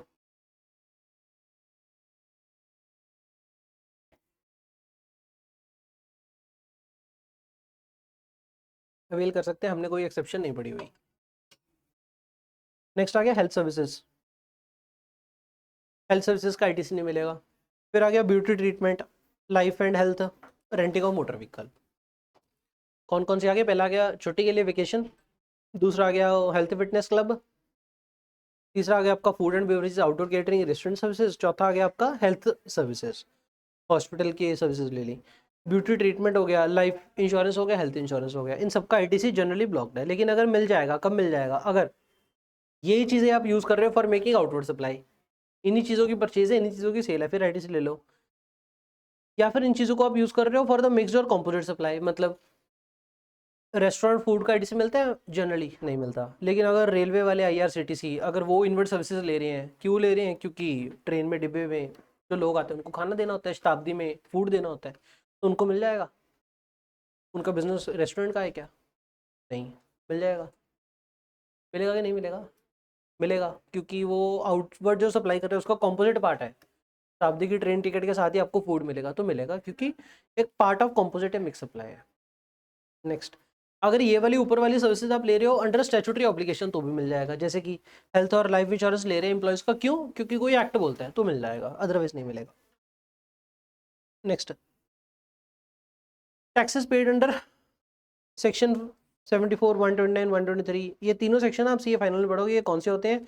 अगर आपके ऊपर केस लग गया कोई, किसका? टैक्स चोरी का, इवेजन ऑफ टैक्स का, तो उसके तहत आपने अगर कोई टैक्स पे किया, मतलब ऑफिसर आया डरते, ऑफिसर कहता कि आपने चोरी करी है, और हमने कहा हाँ हमने चोरी करी थी, ये लो टैक्स, हमने टैक्स पे कर दिया, उस टैक्स का जो पे किया उसका बायर को ITC नहीं मिलेगा। एक डाउट आएगा, ऑफिसर आया, चोरी करी है, हमने टैक्स पे करने लगे, हमने कहा ये हमारा आउटपुट और हमारे पास ITC पड़ा, हम सेट ऑफ मार ले, यस कर सकते हैं, कोई रिस्ट्रिक्शन ही है नहीं, है तो ये आउटपुट टैक्स ही ना, तो आउटपुट टैक्स को पे करने के लिए ITC यूज कर लो, अगर पड़ा है तो कोई दिक्कत नहीं। सप्लायर सप्लायर ITC यूज कर लेगा टू पे, लेकिन रेसिपिएंट के हाथ में हार्श हो गए, रेसिपिएंट को ITC नहीं मिलेगा ऐसे वाले टैक्स का। हाँ, उल्टा होना चाहिए था, लेकिन है ऐसा ही। ये देखियो क्या लिखा है, tax paid as a result of the evasion of the tax और upon detention of the good. Detention क्या था? डिटेन कर लेना, मतलब रोक लेना, सरकार ने अपनी कस्टडी में ले लिए, टूवर्ड्स रिडेम्पशन, बस इतनी वर्ड लिखा है कि टैक्स पेड अंडर ये, उसका ITC नहीं मिलता। जिन्हें टैक्स पे किया होता ITC लेना की नहीं है, उसके बाहर नहीं लेना ना, तो बाहर को ITC नहीं मिलेगा। ये सारी चीज़ ना सप्लायर और बायर के हाथ में दोनों पैरेलल आगे जाके मैंने पेमेंट ऑफ टैक्स चैप्टर में रखी हुई है। सप्लायर ने जो आ टैक्स पे करना है वो ITC यूज कर सकते हैं। पेपर में क्वेश्चन आया था, सब बच्चे लिख के आए थे ITC नहीं यूज कर सकता क्योंकि ये तो पीनलाइज कर रहे हैं उसको, लेकिन कर सकता है। एक्चुअल में सीन क्या है, जो तो टैक्स भरान के 100% होते तो पेनल्टी ला देंगे, तो पेनल्टी उन्हें वैसी पल्ले भरता रहती, जो टैक्स हो तो उन्होंने ITC यूज करने दे दो, क्योंकि इंटरेस्ट पेनल्टी ऑलरेडी हैवी ला रहे होंगे, तो ऑलरेडी वो बंदा बोझ थले है सप्लायर, रेसिपिएंट तो बोझ क्यों पाता भी ITC नहीं मिलना उन्होंने। Next, motor vehicle. Motor vehicle में क्या सीन है, अगर तो गुड्स के लिए तो मिलेगा, अगर बंदे कैरी करने के लिए, पर्सन कैरी करने के लिए, दो केस, अप टू 13% नहीं मिलेगा, मोर देन 13% मिल जाएगा। अप टू 13% के लिए जनरली नहीं मिलता, मिल जाएगा कब? अगर व्हीकल फर्दर सप्लाई कर रहे हो, या फिर बंदे ट्रांसपोर्ट करने के लिए, या फिर ड्राइविंग क्लासेस देने के लिए। और मोटर व्हीकल में ये दो चीज़ें नहीं आती, अगर दो चीज़ें नहीं आती मतलब इसका ITC फ्रीली अवेलेबल, क्योंकि मोटर व्हीकल के ऊपर रिस्ट्रिक्शन है। दो चीज़ें कौन सी हैं? एक तो स्पेशल पर्पज व्हीकल, जो इनक्लोज प्रीमाइस, चार दीवारी के अंदर चलने वाला व्हीकल, गोल्फ कार, या आजकल जैसे रेलवे स्टेशन पे भी चलने लगे, रेलवे स्टेशन पे चलने लगी गाड़ियाँ, और वो मैंने भी देख ली फिजिकल रेलवे स्टेशन पे, जैसे एयरपोर्ट पे आप सोचते हैं समझते हैं ना अपना, तो वैसे वाले रेलवे में भी चलने लगे, और वो वाली सर्विसेज एग्जम्प्ट है, उसके ऊपर एग्जम्पशन लिस्ट आ गई, रेलवे में गाड़ियाँ चलने लगी, और वो गाड़ियों का ITC नहीं मिलेगा, उसका तो वैसे भी मिलना नहीं चाहिए क्योंकि आउटवर्ड एग्जम्प्ट है, आउटवर्ड अगर टैक्सेबल होता तो भी नहीं मिलेगा। नहीं नहीं नहीं नहीं, एक मिनट, रेलवे में अगर जो गाड़ियाँ चल रही हैं उसकी आउटवर्ड सर्विस एग्जम्प्ट है तो ITC मिलना चाहिए नहीं, लेकिन इसके हिसाब से क्या मिल सकता है, इस वाले लॉ के हिसाब से, हाँ इधर रिस्ट्रिक्शन कोई नहीं है, फिर भी नहीं मिलेगा, क्यों नहीं मिलेगा? क्योंकि आउटवर्ड एग्जम्प्ट है। ये क्या कह रहा है, कि अगर स्पेशल पर्पस व्हीकल है, 4 दीवारी के अंदर चलने वाला है, वो मोटर व्हीकल है नहीं। अगर वो मोटर व्हीकल है नहीं तो उसके ऊपर रिस्ट्रिक्शन है नहीं, रिस्ट्रिक्शन है नहीं तो आईटीसी ले सकते हो। मतलब एयरपोर्ट में जो व्हीकल चलने वाला है, क्या उसके आउटवर्ड सप्लाई टैक्सेबल है? यस। अगर आउटवर्ड सप्लाई टैक्सेबल है तो क्या उस गाड़ी का आईटीसी ले सकते हैं? यस, क्योंकि ये भी रिस्ट्रिक्ट नहीं कर रहा लो। एयरपोर्ट वाले का ले सकते हैं, रेलवे वाले का नहीं मिलेगा। क्यों नहीं मिलेगा? क्योंकि आउटवर्ड एग्जम्प्ट हो गया। 2 व्हीलर 3 व्हीलर जिसकी इंजन कैपेसिटी कितनी, अप टू 25 सीसी, उसका वो मोटर व्हीकल है नहीं, मोटर व्हीकल है नहीं तो रिस्ट्रिक्शन है नहीं। उसके बाद अगर नॉन मोटराइज व्हीकल है, जैसे कि बाईसाइकिल, साइकिल, साइकिल गाड़ी से ले सकते हो। स्कूटरी, स्कूटरी का नहीं लेना, 25 सीसी ज़्यादा होती है वो तो। 25 सीसी वाला पता नहीं कौन सा होता है ना, बच्चों वाली, बच्चों वाली कार तो नहीं। डेमो व्हीकल जो डीलर्स यूज करते हैं to sell other cars, demo vehicle होते हैं ना जो, सुन लो, सुन लो, डाउट आता है इसके ऊपर कभी कभी कि जेडे ऑटोमोबाइल डीलर एक डेमो व्हीकल खोल के रख दे, अब वो डेमो व्हीकल का आईटीसी मिलेगा कि नहीं मिलेगा? कहेंगे मिल जाएगा बिजनेस पर्पस के लिए।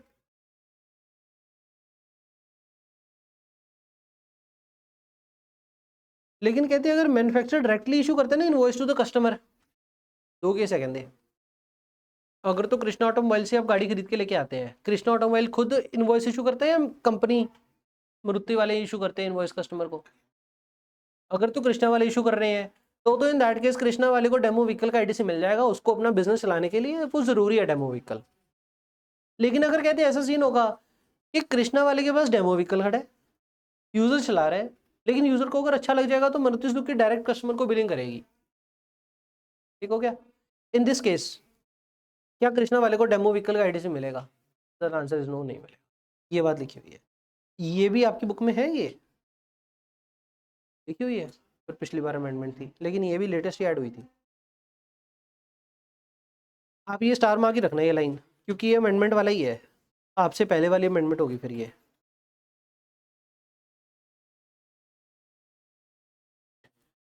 कि अगर वो कार डीलर कमीशन वाला बंदा है, अपने नाम पे इनवॉइस इशू नहीं करवाता तो उसको नहीं मिलेगा।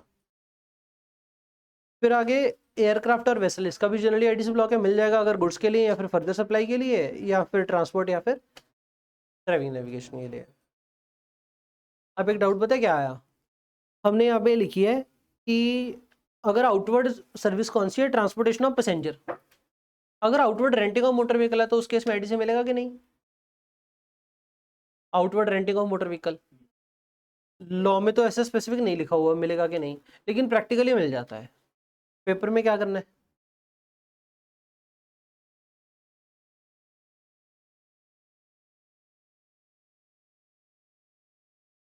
अगर कार परचेज करी है आपने, क्यों करी है? For outward renting of motor vehicle for transportation of passenger, तो उस केस में आईसीआई ने अवेलेबल करवाया और इसकी आईसीआई की एक ही एग्जांपल है, लेकिन मेरे हिसाब से भी देख के आ जाना।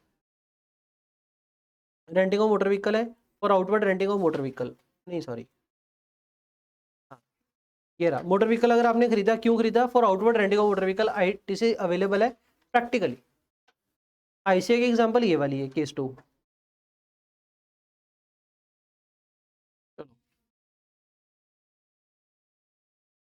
अब ऊपर एक और चीज क्या है, कहते हैं अगर मोटर व्हीकल वगैरह इनकी अगर परचेज के ऊपर आईटीसी अवेलेबल है ना, जब मूल्य लिखता होंगे तो आईटीसी अवेलेबल होंगे, अगर यस तो इनको रेंट पे लेने पे, जनरल इंश्योरेंस करवाने पे, सर्विस कराने पे, रिपेयर मेंटेनेंस कराने पे भी आईटीसी अवेलेबल होगा। मतलब अगर आप गई स्विफ्ट डिजायर ले ली, 5 सीटर है, लेस देन 13 हो गया, अप टू 13 वाले का आईटीसी ब्लॉक होता है, तो परचेज करते तो ब्लॉक होता ना, तो स्विफ्ट डिजायर को अगर रेंट पे लेके आए तो उसका भी आईटीसी नहीं मिलेगा। स्विफ्ट की अगर इंश्योरेंस करवा लिया, रिपेयर मेंटेनेंस करा ली, उसका भी आईटीसी नहीं मिलेगा। लेकिन अगर हमारे पास बस है प्रॉपर, तो बस खरीदने के ऊपर आईटीसी मिलता था, यस, तो उसको रेंट पे लेके आए तो भी मिलेगा, उसके इंश्योरेंस करवाए तो भी मिलेगा, रिपेयर करवाई तो भी मिलेगा, ये बात है। अब पीछे पड़ के आए थे रेंटिंग ऑफ मोटर व्हीकल, देखो अभी ये जो दो पैरे पड़े हैं इन दोनों में हमने पता क्या पढ़ा है, व्हीकल परचेज करन थे या फिर इनवर्ट रेंट ते लेते, इनवर्ट जर्नल कराते, इनवर्ट सर्विस कराते, रिपेयर मेंटेनेंस कराते। एक होर inward renting of motor vehicle पढ़िया सी पहला, ये आ पढ़िया सी, इधर था रेंटिंग ऑफ मोटर व्हीकल। इधर रेंटिंग ऑफ मोटर व्हीकल इधर ही बड़ा था। ਇੱਥੇ ਕੀ ਕਹਿੰਦਾ ਸੀ ਜਨਰਲੀ ਬਲੌਕ ਹੈ ਰੈਂਟਿੰਗ ਆਫ ਮੋਟਰ ਵਹੀਕਲ ਕਿਰਾਏ ਤੇ ਲੈਣਾ ਜਨਰਲੀ ਬਲੌਕ, ਲੇਕਿਨ ਮਿਲ ਜਾਂਦਾ ਕਦੋਂ ਅਗਰ ਸਟੈਚੂਟਰੀ ਆਬਲੀਗੇਸ਼ਨ ਹੋਵੇ ਤਾਂ। ਮਤਲਬ ਇੰਪਲੋਈਜ਼ ਦੇ ਲਈ ਆਪਾਂ ਕਾਰ ਲੈ ਲਈ, ਕਿਉਂ ਇੰਪਲੋਈਜ਼ को पिक एंड ड्रॉप कराने के लिए आईडीसी अवेलेबल और नॉट, ब्लॉक नॉट अवेलेबल। लेकिन इंप्लॉइज ਨੂੰ पिक एंड ड्रॉप कराने का अगर स्टैट्यूटरी ऑब्लिगेशन है फिर अवेलेबल, यस फिर अवेलेबल। अगर इंप्लॉइज ਨੂੰ पिक एंड ड्रॉप कराने ਦੇ ਲਈ ਆਪਾਂ ਜਿਹੜੀ ਵਹੀਕਲ ਕਿਰਾਏ ਤੇ ਲਿੱਤਾ ਉਹ ਇੱਕ ਬੱਸ ਹੈ ਫਿਰ अवेलेबल, हाँ फिर अवेलेबल, क्योंकि बस अगर खरीदे होता भी अवेलेबल होता। स्टैट्यूटरी ऑब्लिगेशन नहीं है तो भी अवेलेबल बस के लिए, हाँ तो भी गाड़ी के लिए generally not available, statutory obligation है तो अवेलेबल। हेलो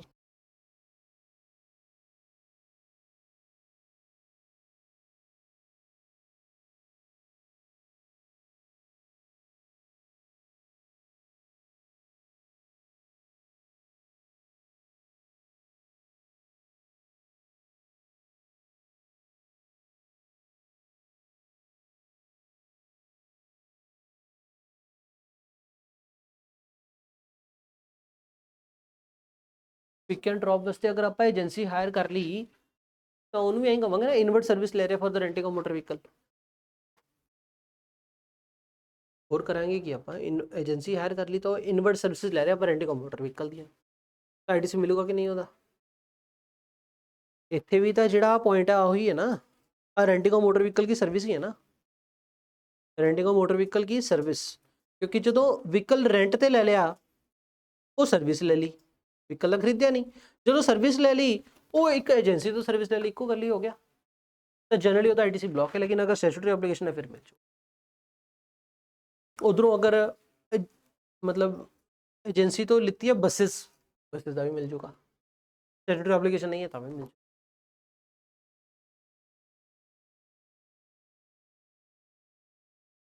ਉਹਦੇ ਹੱਥ ਦੇ ਵਿੱਚ ਤਾਂ ਇੱਥੇ ਡਾਊਟ ਆ ਰਿਹਾ ਸੀ ਵੀ ਮੰਨ ਲਓ ਮੋਟਰ ਵਹੀਕਲ ਪਰਚੇਜ਼ ਕੀਤਾ ਉਹਨੇ ਤੇ ਅੱਗੇ ਉਹਦਾ ਆਊਟਵਰਡ ਕੰਮ ਕੀ ਹੈ ਰੈਂਟਿੰਗ ਆਫ ਮੋਟਰ ਵਹੀਕਲ, ਲੇਕਿਨ ਉਹਨੇ ਖਰੀਦੀ ਹੈ ਕਾਰ ਅਪ ਟੂ 13% ਵਾਲੀ, ਤਾਂ ਦੱਸੋ ਉਹਨੂੰ ਆਈਟੀਸੀ ਮਿਲੂਗੇ ਨਾ, ਐਜ਼ ਪਰ ਬੇਅਰ ਰੀਡਿੰਗ ਨਹੀਂ, पर प्रैक्टिकली तो कदा बनता नहीं, प्रैक्टिकली यस।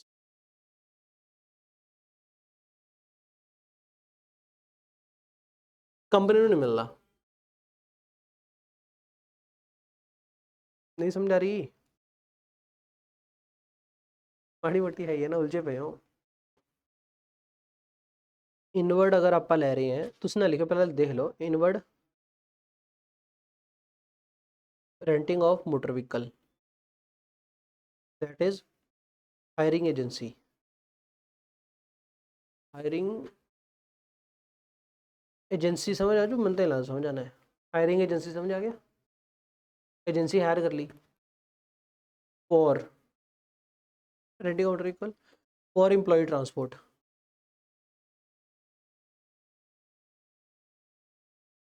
टेस्ट में चेक करूंगा इफ व्हीकल अप टू 13%, तो क्या कहेंगे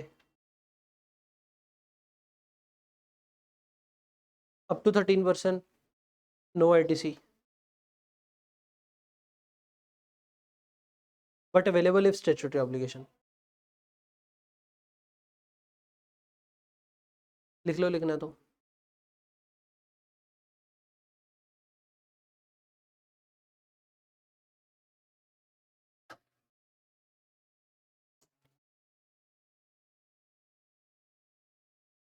और अगर मोर देन 13% व्हीकल है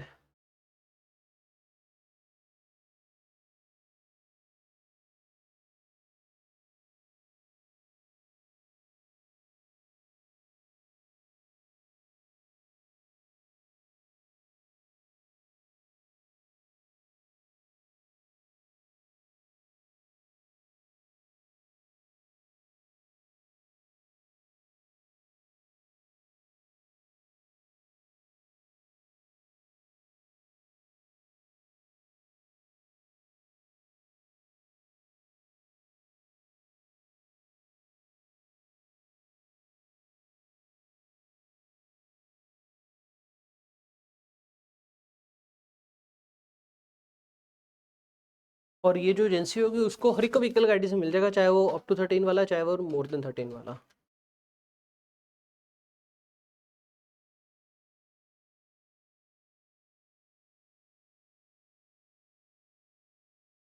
आपको पता है जैसे मैं अब बोल रहा हूँ ना, मैं पढ़ पढ़ के नहीं बोल रहा, पॉइंट देखा, मेरे को ध्यान था कि इसमें क्या लिखा हुआ है, मैंने वो रिकॉल कर लिया। इस स्पीड पे चलोगे तो 1.5 दिन में पेपर रिवाइज हो जाएगा, 1.5 दिन पेपर से पहले ही पढ़ा जाएगा।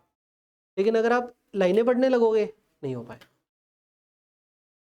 तो पेपर से पहले बेसिकली आपको याद होना चाहिए, बुक खोल के तो बस यही है, अभी पता लग गया भी अच्छा पहले आ पॉइंट बोलो, फिर आ पॉइंट बोलो, फिर आ पॉइंट बोलो, मन चाहे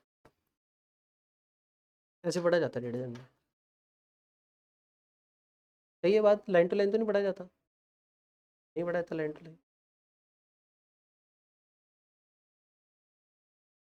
बुक खोली तो पता हो अच्छा थे पॉइंट से थे लिखा है।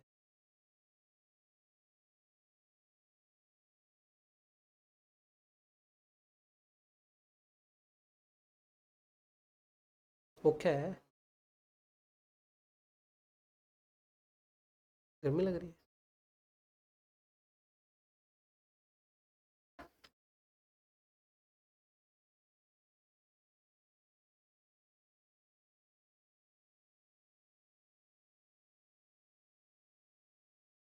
इंटर में बच्चे को पढ़ना आता ही नहीं ना सिंसियरिटी वैसे। मेरे को अपने दिन भी याद आ रहा है, मैं ईएएस पढ़ रहा था बेड पे लेट के पेपर से पहले। क्या ही पढ़ा जाता है, क्या ही कुछ होता है। फाइनल दे दिन याद है वो, मैं प्रॉपर मतलब टेबल ते कुर्सी टेढ़ा भी नहीं ਹੁੰਦਾ ਸੀ, बैक स्ट्रेट था स्ट्रेट, लैंप ला के नाले टेबल वो चानन।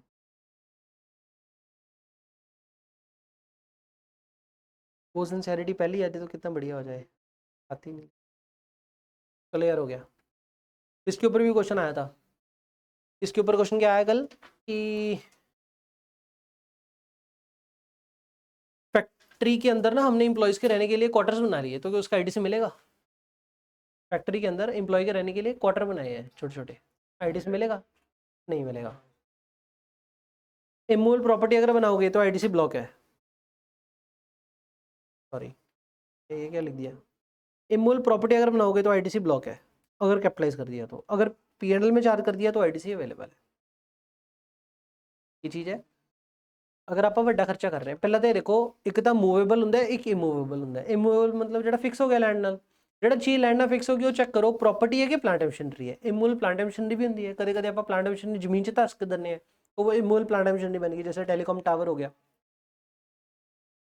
अभी टेलीकॉम टावर मतलब जनरल सेंस में है, अभी जीएसटी के सेंस में क्या चीज़ है, ਜਿਹੜੀ चीज़ आईटीसी देना है ਉਹਨੂੰ प्लांट मशीनरी बोल देंगे, ਜਿਹਦਾ आईटीसी नहीं देना ਉਹਨੂੰ प्रॉपर्टी बोल देंगे। तो लैंड एंड बिल्डिंग है, इसका आईटीसी नहीं देना, इसको इन्होंने प्रॉपर्टी बोल दिया।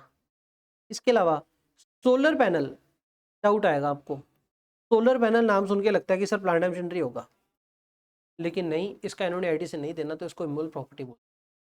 टेलीकॉम टावर नाम सुन के लगता है कि सर प्लांट मशीनरी होगा, लेकिन आईटीसी नहीं देना तो देयरफॉर प्रॉपर्टी बोल दिया। पाइपलाइंस आउटसाइड द फैक्ट्री सुन के लगता है कि पाइपलाइन अब चाहिए तो प्लांट मशीनरी में कवर करो, लेकिन नहीं, आईटीसी नहीं देना तो प्रॉपर्टी बोल दिया। तो ਜਿਹੜੀ चीज़ आईटीसी नहीं देना वो प्रॉपर्टी, जिस आईटीसी देना है वो प्लांट मशीनरी। अब कहते हैं अगर कोई प्लांट मशीनरी खड़ी करी है और उसके नीचे फाउंडेशन स्ट्रक्चर सपोर्ट सीमेंट दी न्याव पर ही है, प्लांट मशीनरी के लिए, प्लांट मशीनरी रखने के लिए नीचे है ना नींव रखी है सीमेंट बजरी एक्सेट्रा, तो उसका भी आईटीसी मिल जाएगा, उसको भी प्लांट मशीनरी का पार्ट मानेंगे। पाइपलाइन इनसाइड द फैक्ट्री उसका भी मिल जाएगा। अब सीन क्या है, अगर तो plant machinery ITC always available, PNL में खर्चा वो करो तो भी अवेलेबल, एसेट खड़ा करो तो भी अवेलेबल। लेकिन अगर इमूवेबल प्रॉपर्टी की बात करें तो अगर तो खर्चा बड़ा है, एसेट खड़ा कर लिया बुक्स में, एसेट खड़ा करने को बोलते हैं कैपिटलाइज कर रहे हैं द बुक्स, अगर कैपिटलाइज कर लिया ऐसा खड़ा हो गया आईटीसी नहीं मिलना। अगर पीएनएल पाले मतलब छोटा मोटा होगा, छोटे मोटे का आईटीसी देते हैं, आईटीसी अवेलेबल, पीएनएल में डाला तो अवेलेबल, ऐसे खड़ा किया तो ब्लॉक। पुनः आ पैरा की लिखे है ना, कहते जी प्लांट मशीनरी है और इमूवेबल प्रॉपर्टी है ना दोनों ही, इसके जो आईटीसी की बात कर रहे हैं, इट कैन बी खुद तो कंस्ट्रक्ट करना प्लांट मशीनरी, खुद तो कंस्ट्रक्ट करनी प्रॉपर्टी, या फिर एक वर्क्स कॉन्ट्रैक्टर ठेकेदार हायर करके ਉਹਦੀ सर्विस लेना, दोनों केसेस लॉ सेम ही है। दूजा ਜਿਹੜੀ ਗੱਲ ਕੀਤੀ ਹੈ ਇਹ ਲॉ ਕੱਲੇ ਨਵਾਂ ਜਦੋਂ ਕੰਸਟਰਕਟ ਕਰ ਰਹੇ ਹੋ ਉਹਦੇ ਲਈ ਨਹੀਂ ਹੈ, ਅਗਰ ਢਾ ਕੇ ਰਿਪੇਅਰ ਕਰ ਰਹੇ ਹੋ, रेनोवेशन कर रहे हो, एडिशन कर रहे हो, ਉਹਦੇ ਲਈ भी सेम लॉ ही है। एक नवा कमरा पाया तो भी यही लॉ लगेगा। बस ऐसा होता है कि अगर थोड़ा बहुत काम करवा रहे हैं तो पीएनएल में खर्चा बुक कर लेते हैं तो आईटीसी मिल जाएगा, और नवा काम करवाते हैं ज़्यादातर तो उसे ऐसा खड़ा करते तो आईटीसी नहीं मिलता, इतनी बात है। नेक्स्ट व्हीकल ਦੇ ਲਈ ਆਪਾਂ ਇਹ ਪੜਿਆ ਸੀ ਜਾਂ ਖਰੀਦੇ ਤੇ ਮਿਲਦਾ है, व्हीकल के लिए आप पढ़िया सी अगर खरीदने के ऊपर आईटीसी ब्लॉक तो उसको किराए पे लेने पे भी ब्लॉक। लेकिन बिल्डिंग के ऊपर ऐसा नहीं है, बिल्डिंग के ऊपर खरीदोगे तो आईटीसी ब्लॉक है, किराए पे लोगे तो ले लो, कोई दिक्कत नहीं है। वो व्हीकल के लिए पढ़ा है सिर्फ कि किराए पे लेने पे लिंक था खरीदने पे वाला लॉ, बिल्डिंग में ऐसा नहीं है। एक्सपायर्ड मेडिसिन क्या सीन है? एक्सपायर्ड मेडिसिन में एक्चुअल में होता क्या है कि जो मैन्युफैक्चरर होता है एक्सपायर्ड मेडिसिन में, जो मैन्युफैक्चरर होता है सिप्ला कंपनी होती है, क्योंकि वो मेडिसिन एक्सपायर होगी क्या उसे डिस्ट्रॉय करेगा? हाँ, अगर डिस्ट्रॉय करता है तो आईटीसी मिलता होता नहीं मिलता होता? डिस्ट्रॉय करने के लिए पहले पढ़ के आए थे, ब्लॉक होता है उसके नीचे ही, उधर जहाँ पे ब्लॉक लिखा था उसके नीचे एक डब्बा बनाया हुआ था और मैंने कहा हुआ था अगर आईटीसी ऑलरेडी ले रखे है रिवर्स करो, नहीं लेता भैया ना अवेल करो, ब्लॉक है। ठीक हो गया? अगर मेडिसिन को आग लगा दी डिस्ट्रॉय हो गया, आईटीसी नहीं लेना चाहिए था। वो चाहे भी ब्लॉक है ठीक है, नहीं लिता हुआ तो ना लवांगे ब्लॉक कह के, लेकिन ऑलरेडी लिता हुआ फिर रिवर्स करांगे ना। ਹੁਣ ਕਹਿੰਦੇ दो केस बनने एक्सपायर्ड मेडिसिन के केस। मैन्युफैक्चर अग ला रहा है फाइन, डिस्ट्रॉय करेगा फाइन। मैन्युफैक्चर मेडिसिन वो कैसे आई है? बाजार चों ने इकट्ठियां कीतियां, जो बाजार चों इकट्ठियां कीतियां उसने बाजार को क्रेडिट नोट इशू किया या बाजार ने उसे इनवॉइस इशू किया? यार मैन्युफैक्चर मेडिसिन डिस्ट्रॉय करी जाता है, आईटीसी उसको नहीं मिलना चाहिए, ले रखा है तो रिवर्स करो, नहीं लिया हो तो ब्लॉक करो। ਹੁਣ ਕਿਹੜਾ केस? बाजार चों ने मेडिसिन इकट्ठियां कीतियां होणगीਆਂ, जो बाजार चों इकट्ठियां कीतियां होणगीਆਂ एक ऑप्शन ही है ना कि मैन्युफैक्चरर ने क्रेडिट नोट इशू किया होगा कह के कि सेल रिटर्न होगी। लेकिन कभी कभी हमें पता है कि क्रेडिट नोट जब इशू करना होता है तो आउटपुट टैक्स लायबिलिटी घटानी होंगी है, आउटपुट टैक्स घटाने ते टाइम लिमिट है, जिवें 3 नवंबर ਜਦੋਂ तो इनवॉइस इशू किया, अगर वो इनवॉइस इशू किए तो 3 नवंबर टप गई, जिवें विकास कहते 3 नवंबर टप गई जी, उस केस में क्रेडिट नोट अगर इशू भी करोगे तो आउटपुट टैक्स लायबिलिटी कम नहीं हो पाएगी। तो उस केस में बेनिफिट क्या रहता है? क्रेडिट नोट इशू करने के बजाय बाजार वाले बंदे को कहो, ट्रेडर को, कि तू इनवॉइस इशू कर दे कंपनी को, तो बात तो सेम बन गई। अब वो इनवॉइस इशू करेगा, उसके बाद में आउटपुट टैक्स लायबिलिटी जनरेट होगी और कंपनी क्या करेगी? आईटीसी अवेल करेगी। लेकिन कंपनी को कहते हैं आईटीसी अवेल करने की लोड नहीं है क्योंकि उसने डिस्ट्रॉय करना है। और अगर company ITC credit note issue कर देगी, अगर कंपनी क्रेडिट नोट इशू करेगी तो उसकी आउटपुट टैक्स लायबिलिटी कम हो जाएगी। एक बार कम कर दो, कम कर दी, सेल रिटर्न इफेक्टिव होगी। सेल रिटर्न इफेक्टिव होगी इसका मतलब सेल हुई नहीं, सेल और सेल रिटर्न आपस में कट गई, सेल हुई नहीं, परचेज कर रखी है, ਜਿਹੜਾ परचेज कर रखे है ਉਹਦਾ आईटीसी रिवर्स करो, उस केस रिवर्स करो। और अगर इनवॉइस इशू किया बाजार चो, फिर इनवॉइस से फ्रैश आईटीसी लेना सी, वो आईटीसी ना लो, ये कहानी लिख रखी है। आई डोंट थिंक सो पता लग गया, बताना।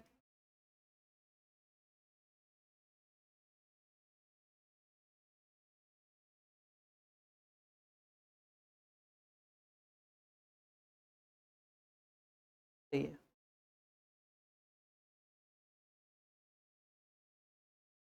इसी स्पीड पे चलो कि स्लो हूँ? सही हो जा लो, पर तुम पता लग रहा है, देख लो मैंने हूँ तो दस दो, मैं स्लो हो जाऊंगा किसी लग रहा है। नहीं ठीक है। सेक्शन नंबर 18 और 19 क्या चीज़ें हैं? अच्छा 19 ना बोलो क्योंकि जो रिवर्सल के केस है ना, कुछ तो 19 तो आ रहे हैं, कुछ 25 तो आ रहे हैं सेक्शन नंबर 25 से, तो 19 नहीं बोलते, सिंपल रिवर्सल का केस, या तो आईटीसी अवेल के केस या आईटीसी रिवर्सल के केस। अब सर अवेल तो पहले ही पढ़ के आए थे सेक्शन नंबर 16-17 में, अब 16-17 का अवेल और 18 के अवेल में फ़र्क है कोई? यस फ़र्क है, वर्ड रिलेटेड डेट का। मतलब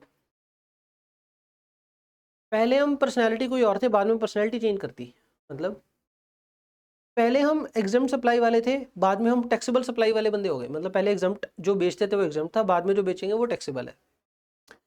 तो इस केस में क्या सीन है, कुछ परचेजेस कहते ਜਿਹੜਾ ਪਹਿਲਾਂ ਕੀਤੀਆਂ ਹੋਈਆਂ ਸੀ ਬੀइंग ਅ ਐਗਜ਼ੈਂਪਟ ਪਰਸਨ, ਉਹਦਾ ਆਈਡੀਸੀ ਨਹੀਂ ਮਿਲਿਆ ਹੋਣਾ, ਪਰ ਹੁਣ ਆਪਾਂ ਐਗਜ਼ਾਮ ਤੋਂ ਟੈਕਸੇਬਲ ਸ਼ਿਫਟ ਹੋ ਗਏ। ਜਦੋਂ ਟੈਕਸੇਬਲ ਸ਼ਿਫਟ ਹੋ ਗਏ, ਹੁਣ ਜਦੋਂ ਮੈਂ ਉਹਦੀ ਆਊਟਵਰਡ ਸਪਲਾਈ ਕਰੂੰਗਾ ਉਹਦੇ ਉੱਤੇ ਟੈਕਸ ਅਟਰੈਕਟ ਹੋਊਗਾ, ਪਰ ਮੈਨੂੰ ਆਈਡੀਸੀ ਮਿਲਣਾ ਚਾਹੀਦਾ ਪਰ ਪਹਿਲਾਂ ਮਿਲਿਆ ਨਹੀਂ ਪਿਆ, ਤਾਂ ਪੁਰਾਣੀ ਪਰਚੇजेस ਦਾ ਹੁਣ ਆਈਡੀਸੀ ਲੈਵਾਂਗੇ, ਉਹ ਸੈਕਸ਼ਨ ਨੰਬਰ 18 ਚ ਗੱਲ ਕਰਾਂਗੇ। ਜਿਹੜੀ ਸੇਲ ਹੋ ਗਈ ਉਹਦਾ ਨਹੀਂ ਮਿਲੂਗਾ, ਜਿਹੜਾ ਗੁੱਡਸ ਪਏ ਹੈ ਹਲੇ ਹੈਲਡ ਹੈ ਕਲੋजिंग ਸਟਾਕ ਚ, ਉਹਦਾ ਆਈਡੀਸੀ ਮਿਲ ਜਾਊਗਾ। ਠੀਕ ਹੈ, ਆਹ ਗੱਲ ਕਰਨੀ ਹੈ। ਜਾਂ ਫਿਰ ਪਹਿਲਾਂ ਆਪਾਂ ਕੰਪੋਜੀਸ਼ਨ ਦੀ ਬਾਅਦ ਚ ਰੈਗੂਲਰ ਚ ਆ ਗਏ, ਕਿਉਂਕਿ ਪਹਿਲਾਂ ਕੰਪੋਜੀਸ਼ਨ ਦੀ ਪਹਿਲਾਂ ਆਈਡੀਸੀ ਨਹੀਂ ਲਿਆ ਹੋਣਾ, ਰੈਗੂਲਰ ਚ ਹੋ ਗਏ ਤਾਂ ਫਿਊਚਰ ਚ ਜਿਹੜੀ ਸੇਲ ਕਰਾਂਗੇ ਉਹਦੇ ਤੇ ਆਊਟਪੁੱਟ ਬਣੂਗਾ। ਤਾਂ ਹੁਣ ਆਈਟੀਸੀ ਲੈਣਾ ਕਿਹੜੀ ਪਰਚੇਜ਼ ਦਾ, ਉਹ ਪਰਚੇਜ਼ ਜਿਹੜੀ ਪਹਿਲਾਂ ਕੀਤੀ ਸੀ ਬੀਇੰਗ ਕੰਪੋਜੀਸ਼ਨ ਡੀਲਰ ਐਂਡ ਉਹ ਸਮਾਨ ਮੇਰੇ ਕੋਲ ਕਲੋਜ਼ਿੰਗ ਸਟਾਕ ਚ ਪਿਆ ਹੈ। पहला मैं सीखा अनरजिस्टर्ड, बाद में हो गया रजिस्टर, पहले मैं जीएसटी में रजिस्टर नहीं था, बाद में हो गया रजिस्टर। जब रजिस्टर हो गया तब जो आउटवर्ड सप्लाई करूंगा उसके ऊपर आउटपुट टैक्स बनेगा, लेकिन जो परचेज की थी जो रजिस्टर्ड हो तो आईटीसी नहीं लेता, हूँ आईटीसी लो ਤਾਂ 3 केस मेजर बनते हैं। ये जो पहला केस है न्यूली रजिस्टर हो रहे हैं, ठीक है जी। अगर आप न्यू रजिस्ट्रेशन ले रहे हो तो 3 केस बनेंगे, कि आपने वॉलंटरी रजिस्ट्रेशन ली है, कि आपने विद इन 30 डे अप्लाई किया है, या फिर आफ्टर 30 डे अप्लाई किया है। एक्चुअल में सेक्शन नंबर 22 बोलता है कि अगर आपके ऊपर ऑब्लिगेशन आ जाए रजिस्टर होने की तो विद इन 30 डे अप्लाई करना होता है। अगर आपने विद इन 30 डे अप्लाई कर दिया आईटीसी मिलेगा, अगर आपने 30 डे में अप्लाई नहीं किया तो आईटीसी नहीं मिलेगा। विद इन 30 डे अप्लाई कर दिया ना तो भी, और वॉलंटरी रजिस्ट्रेशन ले ली तो भी, सिर्फ गुड्स जो है उसका मिलेगा, जो एसेट्स है उसका आईटीसी नहीं मिलेगा। फिर भी विद इन 30 डे अप्लाई करते आईटीसी तो मिल जाएगा, लेकिन सिर्फ इनपुट गुड्स ना मिलेगा। इनपुट गुड्स मतलब raw material WIP finish good इतना तो मिल जाएगा, लेकिन एसेट तो नहीं मिलना। लेकिन अगर आपने आफ्टर 30 डे अप्लाई किया तो कोई भी आईटीसी नहीं मिलेगा, फिनिश। अगर आप कॉम्पोजिशन से रेगुलर में शिफ्ट हो रहे हो आईटीसी मिल जाएगा, किसका मिलेगा, सारे मिलेंगे। कॉम्पोजिशन से रेगुलर में शिफ्ट हो रहे हो या फिर एग्जाम सप्लाई आपकी टैक्सेबल हो रही है, सारे मिलेंगे। इनपुट गुड्स का भी मिलेगा, कैपिटल गुड्स का भी मिलेगा, ठीक है।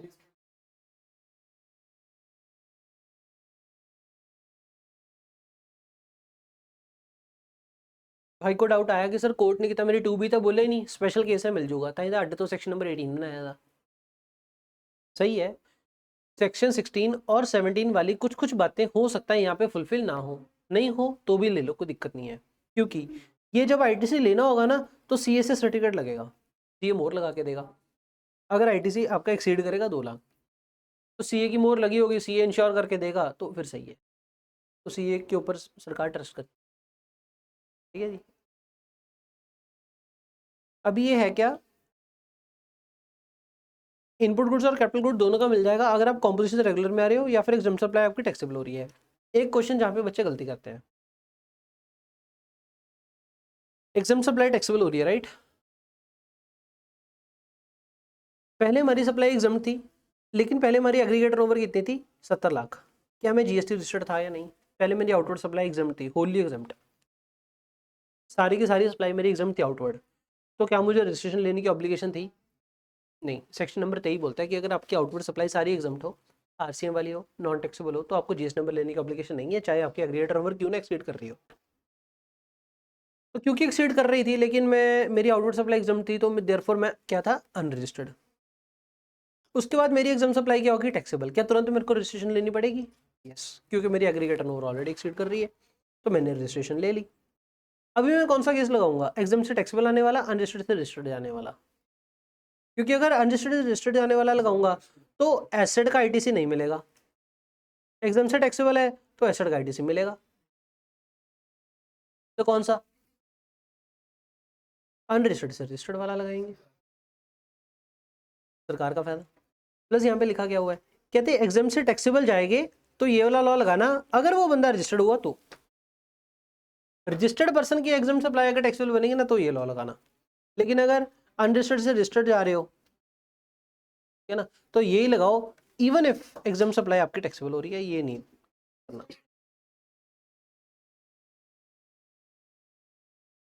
हो गई, लेकिन क्या वो बंदा पहले अनरजिस्टर्ड था, तो फिर इतने लॉज भी वर्ड लिखा हुआ है ना, रजिस्टर्ड पर्सन की एग्जाम सप्लाई अगर टैक्सेबल होगी तो ये वाला लॉ, अनरजिस्टर्ड न्यूली रजिस्ट्रेशन ले रहे हो तो ये वाला लॉ। तो यहाँ पे कंडीशन क्या है, ये वाला वर्ड रजिस्टर्ड पर्सन हाईलाइट कर लो, और बाकी ये जो मैंने केस अभी बताया ना अगले पेज पे लिखा पड़ा है।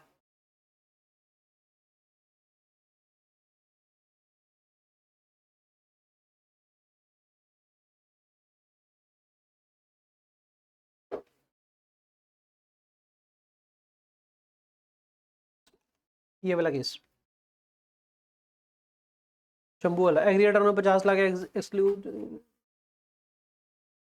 इसका आंसर बनाया हुआ है ना, बस ये वाला शंभू वाला। तो इस केस में क्या कहेंगे, डिटरमाइन आईटीसी अवेलेबल, हम कहेंगे एसेट आईटीसी नॉट अवेलेबल। ये लिखा हुआ आपने भी,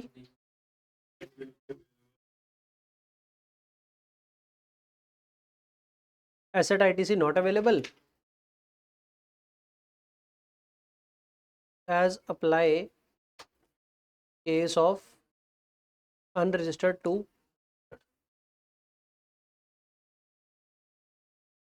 बस ये बात इंपॉर्टेंट है, ये वाला केस है सारा।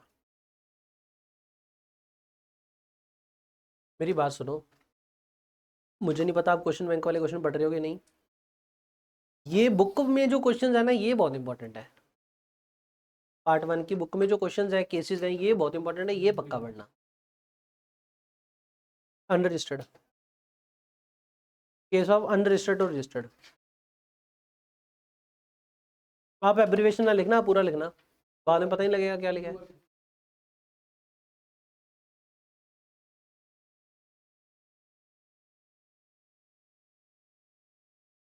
हो गया केसेस सारे।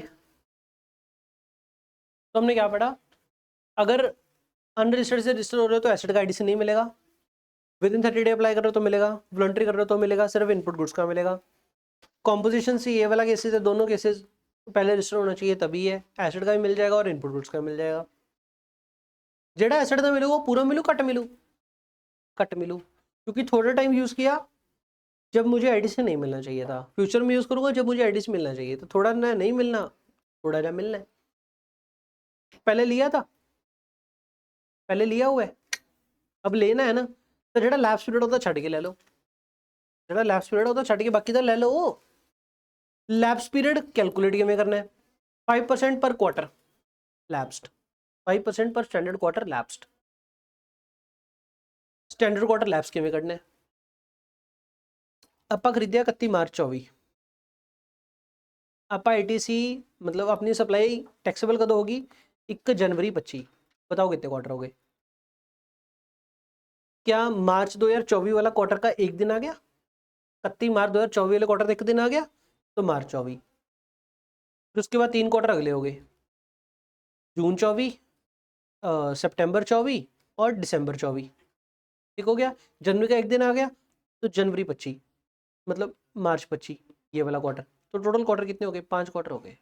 तो 5 क्वार्टर इंटू 5% कितना हो गया, टोटल 25% लैप्स हो जाएगा, 75% का आईडीसी अवेल हो जाएगा, ठीक हो गया। एक और कंडीशन क्या है, अगर आपका एसेट 1 साल से पुराना हो गया तो आईडीसी नहीं मिलेगा, वेरी इंपॉर्टेंट कंडीशन, कि अगर आपका एसेट 1 साल से पुराना आ गया तो आईडीसी नहीं मिलेगा। वैसे एज पर जीएसटी लॉ हर एक एसेट की लाइफ कितनी है, 5 साल, एक्चुअल में उसकी लाइफ हो 3 साल, एक्चुअल में 7 साल 10 साल, डजेंट मैटर, जीएसटी लॉ के लिए लाइफ कितनी है, 5 साल। लेकिन फिर भी अगर 1 साल लैप्स हो गया तो आईडीसी अवेल नहीं कर सकते।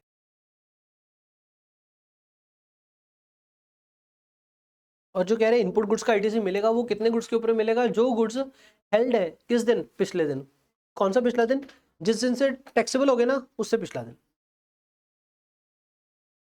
चले आगे,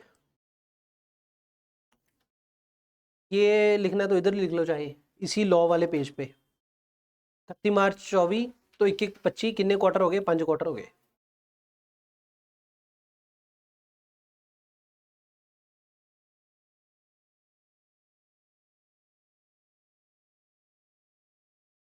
आपको ये याद है कि पहले पढ़ा हुआ है ऐसे।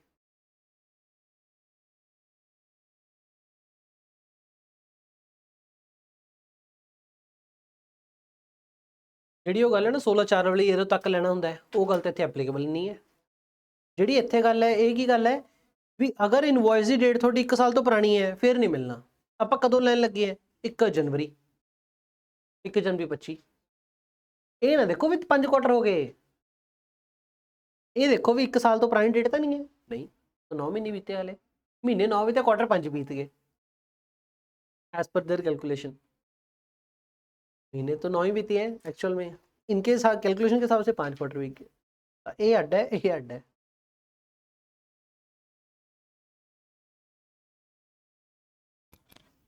हेलो।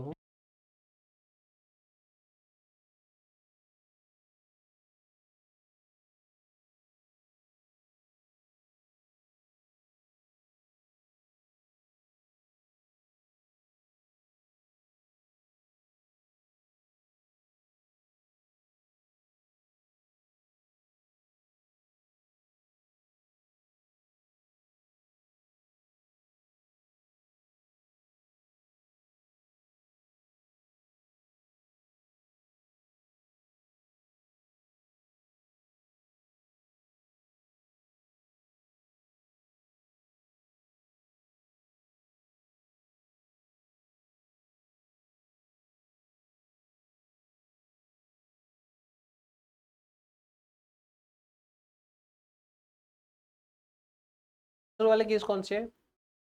आईटीसी ऑलरेडी ले बैठे हैं लेकिन अपना लेना बनता नहीं क्योंकि फ्यूचर ਦੇ ਵਿੱਚ ਜਾਂ ਤਾਂ ਆਪਣੀ ਸਪਲਾਈ ਐਗਜ਼ੈਂਪਟ ਹੋਗੀ ਜਾਂ ਫਿਰ ਫਿਊਚਰ ਦੇ ਵਿੱਚ ਆਪਾਂ ਕੰਪੋਜੀਸ਼ਨ ਜਾ ਗਏ ਜਾਂ ਫਿਰ ਫਿਊਚਰ ਦੇ ਵਿੱਚ ਆਪਾਂ ਜੀਐਸਟੀ ਨੰਬਰ ਹੀ ਕੈਂਸਲ ਕਰਾਤਾ ਅਨਰਜਿਸਟਰਡ ਹੋ ਗਏ ਤਾਂ ਉਹਨਾਂ ਕੇਸਿਸ 'ਚ ਆਈਟੀसी मोड़ना है।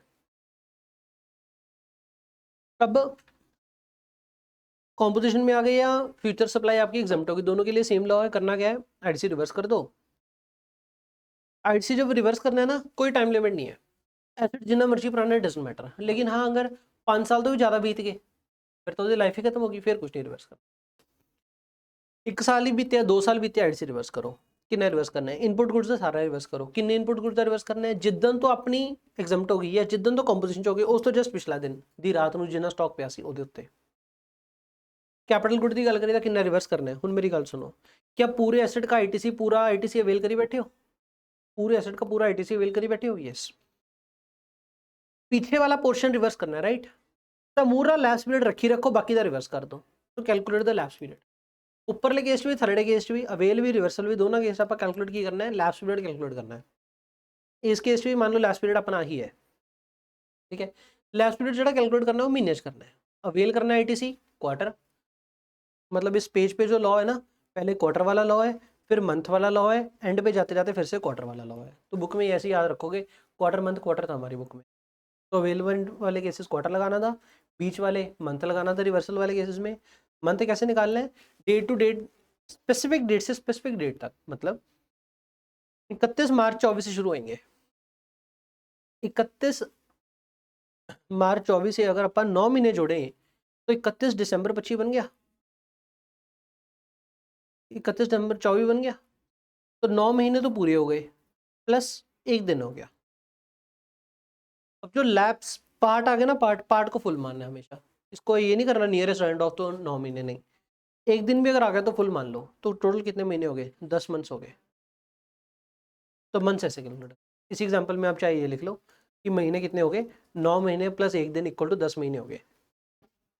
इसी केस में जब क्वार्टर निकाले तो कैसे निकाले, 5 क्वार्टर निकाले।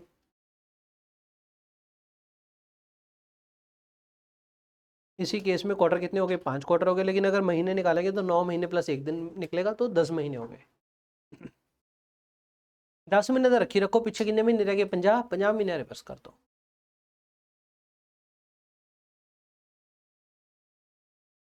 तो इसके लिए कैसे करते हैं, 60 महीने माइनस लैप्स महीने डिवाइड बाय 60 महीने। लैप्स महीने कैसे निकालोगे, ऐसे निकालोगे, 1 दिन को भी पूरा महीना मानेंगे। लेकिन अगर जीएसटी नंबर कैंसिल करा रहे हो तो 2 केसेस बनते हैं। अगर जीएसटी नंबर कैंसिल कराते हैं ना, शेड्यूल नंबर 2 पढ़ा था हमने कि अगर बिजनेस बंद होगा तो गुड्स हेल्ड को डीम सप्लाई करेंगे, डीम सप्लाई करेंगे तो आउटपुट टैक्स लायबिलिटी निकलेगी। तो एक तो वो आउटपुट टैक्स लायबिलिटी या ये ITC reversal whichever is higher, उतनी अमाउंट करनी है। कितनी अमाउंट लौटानी होती है हमने, या तो जितने रिवर्सल बनेगा ऐसे वाला, या फिर जो एक्चुअल आउटपुट टैक्स लायबिलिटी बनेगी। आउटपुट टैक्स लायबिलिटी कैसे निकालेंगे, जितने गुड्स हेल्ड है ਉਹਦੀ डीम्ड वैल्यू ऑफ सप्लाई कटांगे, deemed value of supply CA finance कटांगे रूल्स लाके, ओवली वैल्यू या फिर reversal whichever is higher.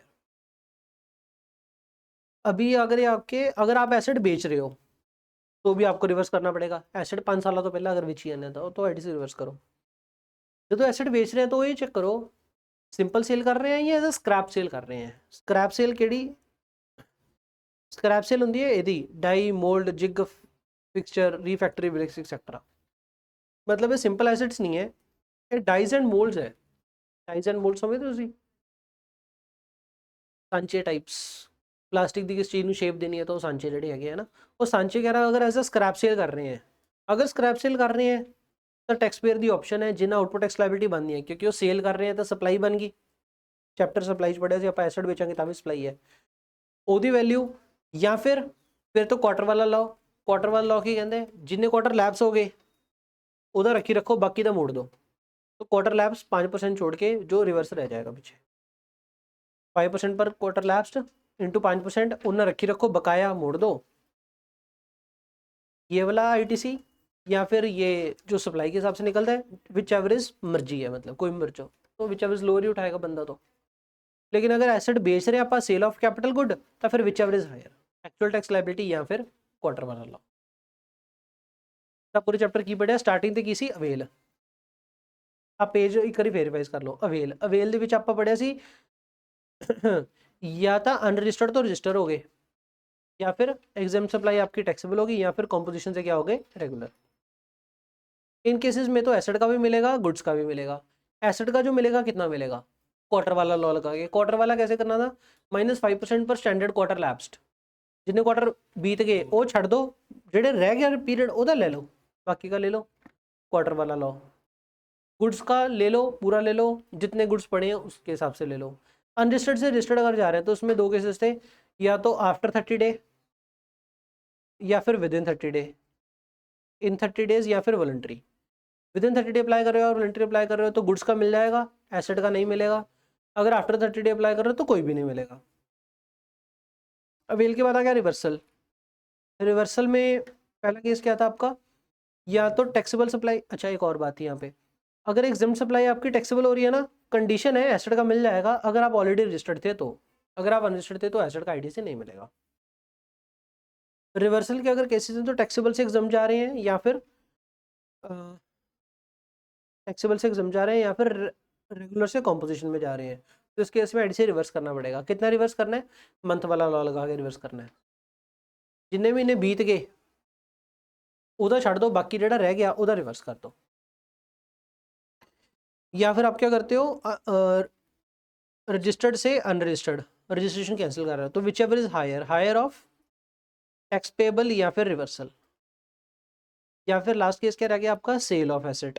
Cell of asset में दो केस थे, या तो स्क्रैप सेल जग फिक्सचर वगैरह की, फिर तो ऑप्शन है एक्चुअल जो टैक्स बंद है या फिर जो रिवर्सल बंद है, लेकिन ये जो रिवर्सल है वो क्वार्टर वाला लॉ ला के। उस वजह sale of simple capital good कर रहे हैं तो फिर तो दो केस, या तो टैक्स या फिर क्वार्टर वाला लॉ ला के, विच एवर इज हायर। हो गया रिवाइज, ये सारे केसेस पढ़ लेना। लास्ट केस, ये क्या सीन है, कहते अगर बिजनेस बंद कर रहे हो, बिजनेस बंद कर रहे हो तो देखो दो केसेस है।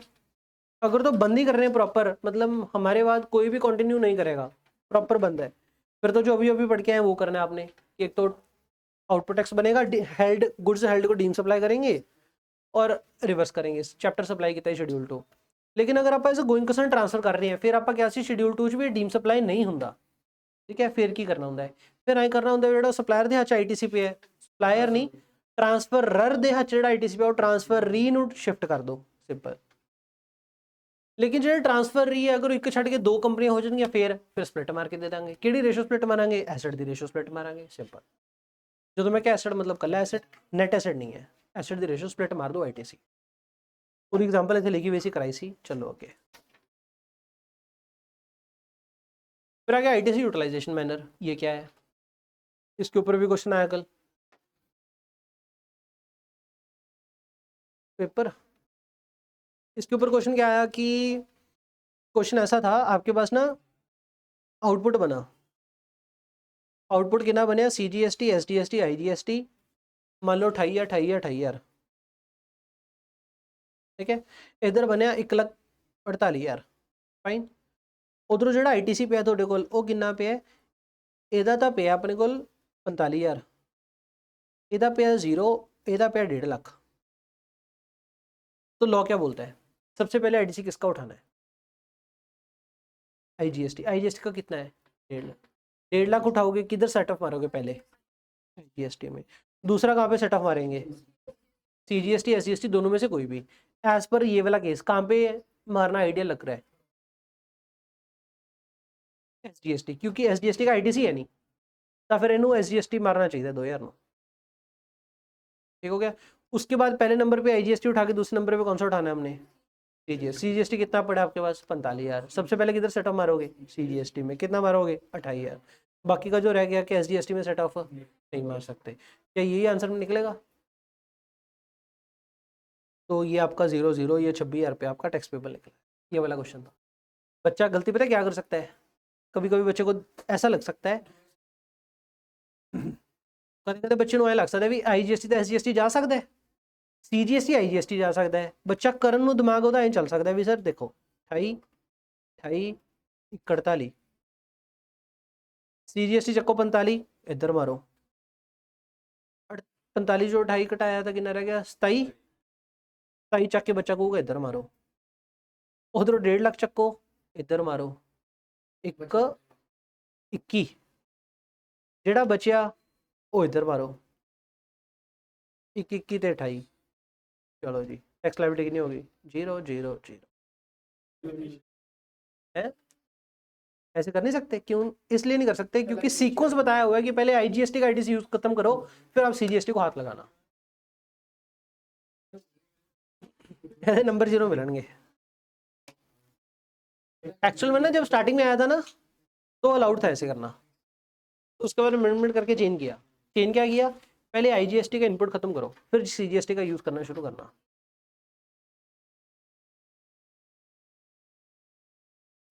मान नहीं सकते ना।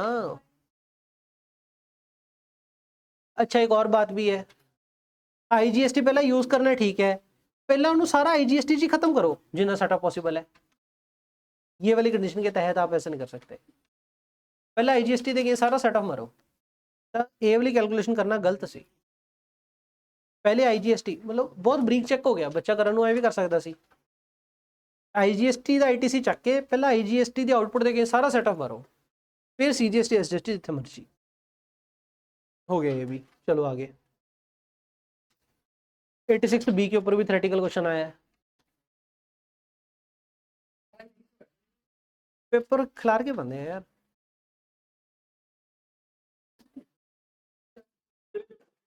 पेपर बहुत सौखा है, देखो 10 नंबर का आया प्रैक्टिकल क्वेश्चन, 5 नंबर का प्रैक्टिकल, 5 नंबर का प्रैक्टिकल, 20 नंबर का प्रैक्टिकल हो गया, 15 ਦੇ एमसीक्यू हो गए, 35 नंबर का ही प्रैक्टिकल हो गया, 5 नंबर का प्लेस ऑफ सप्लाई का क्वेश्चन टुच्चा जा, 5 नंबर का एग्रीगेट टर्नओवर, 45 नंबर हो गए, 45 नंबर एच हो गए। सारी आ सकते हैं यार, सौखा सी।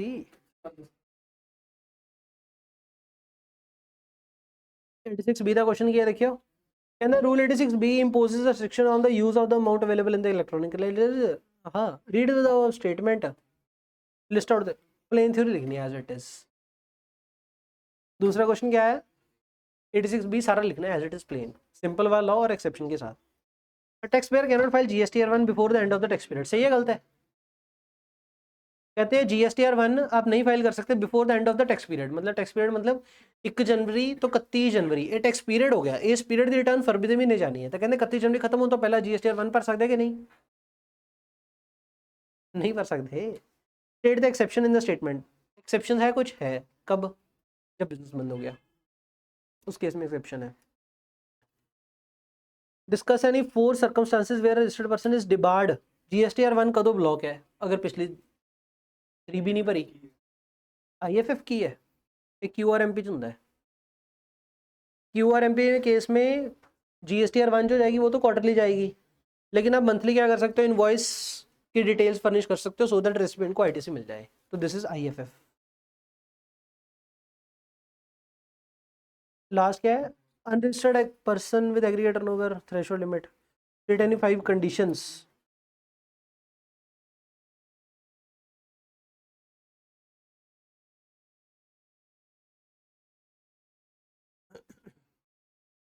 अच्छा वो आ गया ना, सेक्शन 24 में प्योर थ्योरेटिकल क्वेश्चन है, एज इट इज वो लिखना है।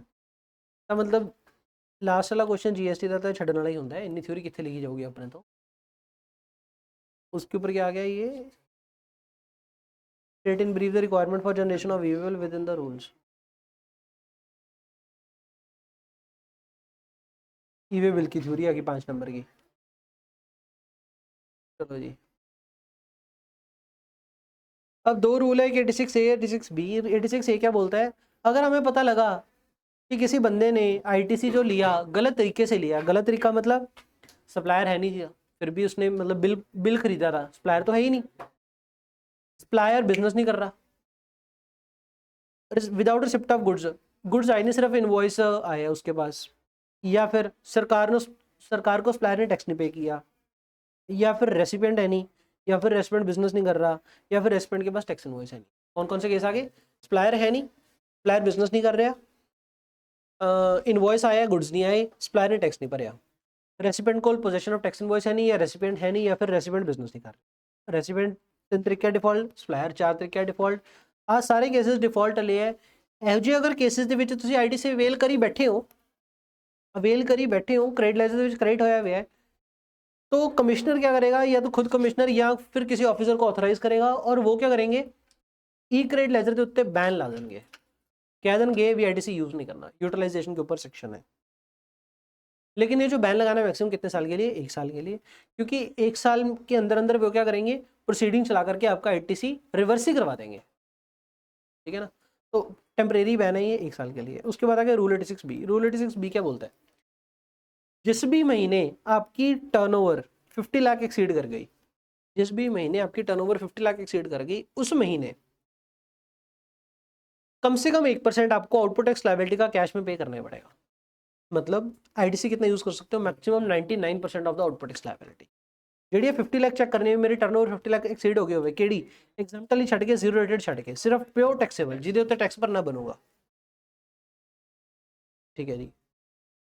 ਹੁਣ ਕਹਿੰਦੇ ਮੇਰੀ 50 ਲੱਖ ਟੱਪ ਗਈ, 86B ਅਟਰੈਕਟ ਹੋ ਗਿਆ, ਤਾਂ ਮੈਨੂੰ 1% ਭਰਨਾ ਹੀ ਪਊਗਾ। ਕਹਿੰਦੇ ਜਨਰਲੀ ਤਾਂ ਹਾਂ ਭਰਨਾ ਪਊਗਾ, ਲੇਕਿਨ ਐਕਸੈਪਸ਼ਨਸ ਹੈਗੀਆਂ, ਤੁਹਾਨੂੰ 86B ਕੰਪਲਾਈ ਕਰਨ ਦੀ ਲੋੜ ਨਹੀਂ, 1% ਕੈਸ਼ ਭਰਨ ਦੀ ਲੋੜ ਨਹੀਂ। ਅਗਰ ਪਿਛਲੇ 2 ਸਾਲਾਂ ਦੇ ਵਿੱਚ ਮੈਂ ਲਗਾਤਾਰ 1 ਲੱਖ ਤੋਂ ਜ਼ਿਆਦਾ ਦਾ ਇਨਕਮ ਟੈਕਸ ਭਰੀ ਬੈਠਾ ਹੈ, ਕੌਣ, ਜਾਂ ਤਾਂ ਮੈਂ, या अगर मैं पार्टनरशिप फर्म है तो पार्टनरशिप फर्म खुद, या उधर कोई भी 2 पार्टनर्स, कंपनी है तो कंपनी है, उधर कोई भी 2 WTD full time directors 1-1 lakh रुपए भरी बैठे हैं। नेक्स्ट, अगर मैंने 1 साल, अगर मैंने 1 लाख तो ज़्यादा का रिफंड मिले है, रिफंड का था अनयूटिलाइज आईटीसी का जीएसटी लॉ के अंडर, या तो जीरो रेट सप्लाई करके इन्वर्टेड ड्यूटी करके, इन द पिछले साल अगर मैंने 1 लाख का रिफंड मिले, इसका मतलब सरकार को मेरा पैसा ऑलरेडी ब्लॉक रहता है, होर क्यों ब्लॉक करवाना है। लास्ट केस, अगर आप सरकार है, सरकार के ऊपर ये लॉ एप्लीकेबल नहीं होगा, सरकार को कैश भरने की लोड़ नहीं है। लास्ट केस क्या है, कहना मान लो आप किहड़े महीने खड़े हैं, सितंबर की आप रिटर्न भरनी है, ठीक है। सितंबर के महीने अपना 86B लग रहा है, 50 लाख तो ज़्यादा अपनी टर्नओवर होगी, 1% कैश भरना बन रहा है। सितंबर के भी तुहानूं 1% कैश भरने की लोड़ नहीं है। अगर April to August output tax liability check करो, उस आउटपुट टैक्स लायबिलिटी का 1% देखो, फिर जिन्ना निकला भी इन्ना मिनिमम पे करना सी, एक्चुअल अप्रैल तो अगस्त कैश कितना पे किया है उन्होंने कंपेयर करो ਇਹਦੇ ਨਾਲ। अप्रैल तो अगस्त ਦੇ ਵਿੱਚ अगर आप मिनिमम तो ਵੱਧ ही कैश पे कर हटे, मतलब करंट ईयर ਦੇ अप टू सेड मंथ, मतलब अगस्त तक, ਸਤੰਬਰ ਦਾ कैलकुलेट करना है, अगस्त तक अगर आप ऑलरेडी 1% तो ज़्यादा भरी बैठे हैं क्यूमुलेटिव ਦੇ ਵਿੱਚ, ਤਾਂ ਆਪਾਂ ਨੂੰ ਸਤੰਬਰ ਦੇ ਮਹੀਨੇ ਦੇ ਵਿੱਚ 1% कैश भरने की लोड़ नहीं, ਲੱਖ रुपए तो ऊपर नहीं। जेड़ा 1% करना है वो काहदा करना है, 1% of turnover of April to August, April तो अगस्त जी टोटल टर्नओवर बनूगी ओदा 1% ऑलरेडी भरी बैठी है in the month of April to August. सितंबर की कली 50 लाख है, सितंबर के महीने अगर 50 लाख एक्सीड होगी तो कितने जाके 86B अट्रैक्ट होगा। शॉर्ट है जी, आईटी चैप्टर समाप्त।